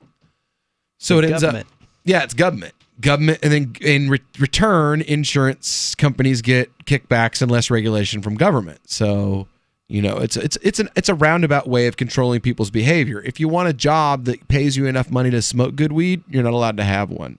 You're not allowed to smoke it unless you work in the cannabis. Oh wait, no, never mind. Yeah. Oh, you mean the industry that was started by people who smoke pot? You're not allowed to work there if you do? Oh, that's brilliant. That's the smartest thing I've heard ever. The process isn't going smoothly. It's not entirely the fault of the cannabis industry. Florida law dictates that all employees of medical marijuana operations be felony-free. So while it's conceivable that a job applicant with a misdemeanor for pot possession could receive a green light to grow and sell marijuana in the legal sector, anyone convicted of engaging of these activities in the pre-legal scene can automatically be blacklisted. In an attempt to combat this borderline hypocrisy, some job recruitment firms like the Miami-based Hemp Staff are telling people interested in securing cannabis industry jobs that they should avoid bringing up any illegal activity regarding cannabis in an interview. I'm sorry, they're going to ask on your application, and then they're going to run a background check. And if you didn't tell them, then you're not getting the job. And if you did tell them, you're still probably not going to get the job. But if it's on your record, it's there. You know, if you've got multiple...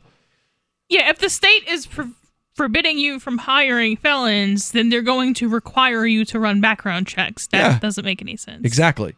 The No Stoner allowed policies not as problematic in states that have legalized the leaf for recreational use. In fact, a study published earlier this summer in the American Journal for Industrial Medicine, industrial medicine, that sounds like what I was just on, found that a large percentage of cannabis industry workers are getting high both before they go to work and during business hours. Big surprise there. Researchers at Colorado State University found that 63% of the state's cannabis industry employees showed up to the job high within the last month, while another 45 were getting stoned on the clock. Is that supposed to bother me? Like, there's a lot of... I'm not saying... You mean the guy selling me weed is high? I mean, bartenders drink. Yeah. Like, I'm not saying it's... shifts. That's illegal in many states. Yeah, that's... In Florida, it's illegal. I'm not saying They'll it's fire awesome you to be at all the high at bars work I all the worked at. time, but... You're selling pot. Most jobs, first of all, to most stoners. jobs do not require you to really be, at a full functional 140 analyzing stuff all day long. You can pretty much do it, at some of the subhuman ape. Well, I mean, you're a bud species. tender, yo. What are you gonna do? Hey, man. Well, I don't want to hire someone who isn't going to be functioning at 100% all of the time. Right, I'm sorry, but you don't if you're need 100% of a person. You need somebody who can count change. Show, are you? For real? No, entirely incorrect. If my standards are so low that I'm not trying to make the company a success, then sure. No. Someone who counts change is good enough. Right, but I'm not looking for good enough, and neither are they. They're looking for the best. But if they can perform... And if the pro-pot show is saying they may be smoking pot, but you don't need someone acting at 100% efficiency. Who says that you're not acting at 100% efficiency if you're on pot? I didn't say that. I said you can do the job without being at 100% efficiency, depending on what your 100% is. Okay. If at 100% you could go home and design a rocket engine, you don't need that to be a cashier at a weed dispensary. I'm sorry. Okay, that so might actually be detrimental. I used to work at a you don't have to be sushi aware shop. enough to parse Melanie's sentences to do this job. I used to work at a sushi shop where my boss would literally send me home to smoke out. Oh, I have all kinds of jobs where they home. would send you outside to smoke a joint and come back Get the in hell when you out can of make a my hamburger restaurant. better. You have screwed up every order you didn't smoke before you came. He'd look at me like, "You're not high today." And I'm like, "No, Taka, I was busy. I didn't get the chance to smoke before I came to work." He's like, "You go home. You come back later." I used to work at a pizza place where all we did was drive around all night smoking weed, and then when we closed the store, we sat in the back smoking weed. And I would go home and smoke and come back, and I wouldn't mess up a single order. You know what? I could keep a 20-roll order in my head drinks all the time. See, I'm the opposite. Arriving at people's house, dude, I forgot your Because drink. I don't want my cashier sitting there being anxious about the eventual heat death of the universe. I want them to be able to make change for a 20, and if that means they have to be high, then that means they have to be high. Well, if marijuana makes you anxious about that and not just kind of contemplate Well, no, it, what she's No, saying I'm saying was- that's how you are at 100. That's how a fully functional, intelligent person. That's what you get from a fully functional, A fully intelligent person. Hold on. A fully functional, intelligent human being would go, you know what? The universe may die a heat death 600 or 700 billion years from now, but that has nothing to do with me. That's what an intelligent, functioning person would say. What they're saying an here insane is that person would sit there dwelling on it. There's a difference between being a person who smokes cannabis and getting dabbed out of your mind before you go to your job interview. Yeah, like don't be so high that you're like, is this the What, front man? door? Should I walk in? Like, don't be that high. You got anything to snack on in here? Bro, can I eat like half the candy in your candy dish? I need a I don't drink. have a high. Tom is like, I have no point of reference for this. Are those peppermints? Can I eat like all of them? I Anyway, used to so drink a lot, but I've never been so drunk I didn't know what the front door was. Ray Comfort tomorrow at 6 o'clock. oh yeah, we got Ray Comfort tomorrow. This is going to be so much fun. Anyway, but don't go anywhere right now though, because we got Free Talk Live coming up next.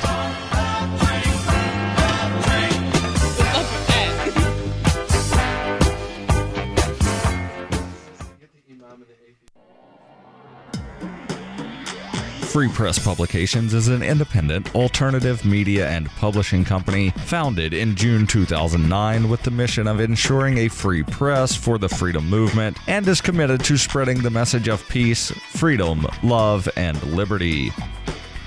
FPP also gives new authors an avenue for publishing freedom-oriented material. FPP brings you daily news and commentary on the website fpp.cc, as well as a daily 5-minute newscast, FPP Radio News, and weekly news, views, and commentary in the FPP Freedom Minute and Peace, Love, Liberty Radio at fppradio.com, and the monthly newspaper FPP News at news.fpp.cc. Find FPP online at fpp.cc. That's fpp.cc, as in Creative Commons.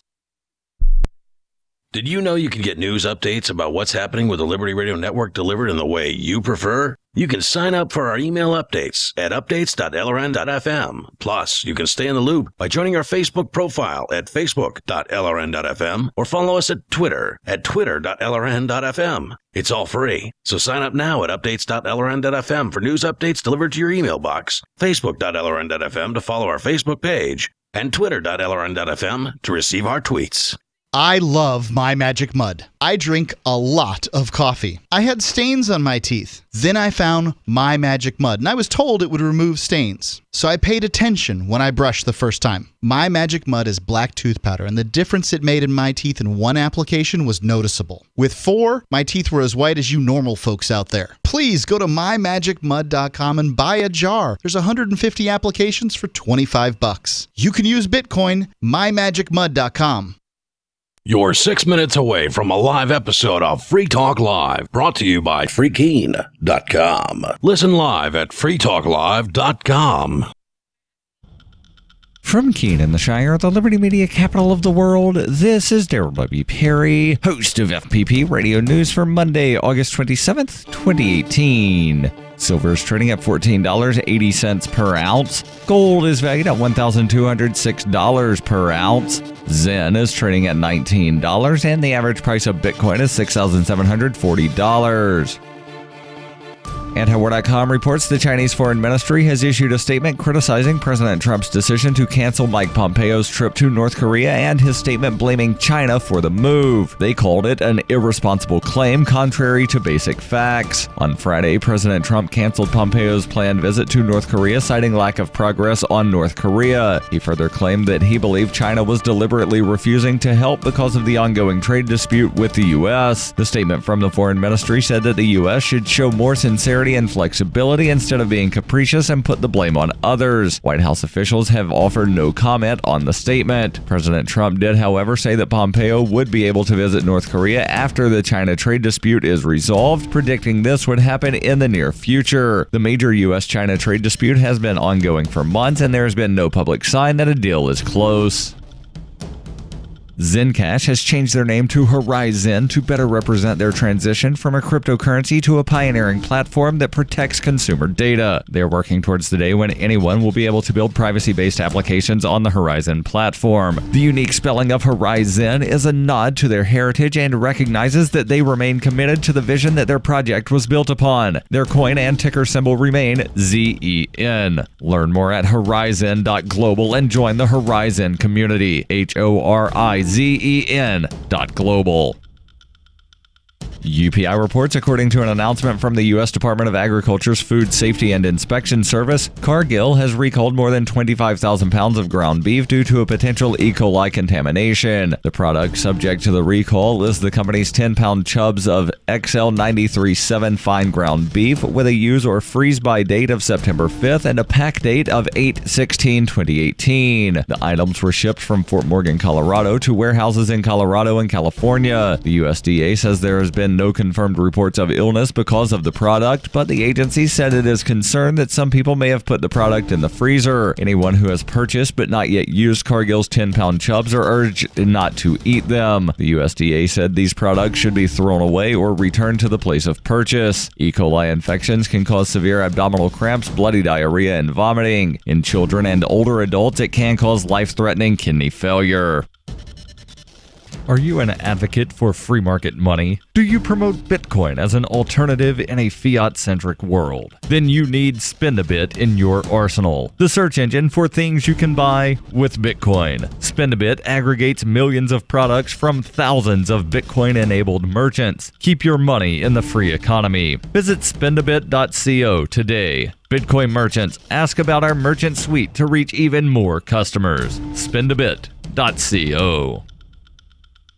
Reuters reports a video gamer killed 2 people and wounded several others on Sunday when he opened fire with a handgun at a tournament that was being streamed online from a restaurant in Jacksonville, Florida. Jacksonville Sheriff Mike Williams named the shooter as David Katz of Baltimore and said he was in town for the competition. Williams declined to comment on what led to the shooting. Williams said Katz killed himself after the shooting and that his body was found along with those of his victims. The sheriff's office said 11 people were wounded by gunfire and at least 2 others were injured while fleeing the scene. Dozens of ambulances and police cars flooded into the Jacksonville Landing, a waterfront dining, entertainment, and shopping site in the city's downtown, after several shots rang out on a sunny Sunday afternoon. The shooting took place during a regional qualifier for the Madden 19 online gaming tournament at the GLHF Game Bar inside the Chicago Pizza restaurant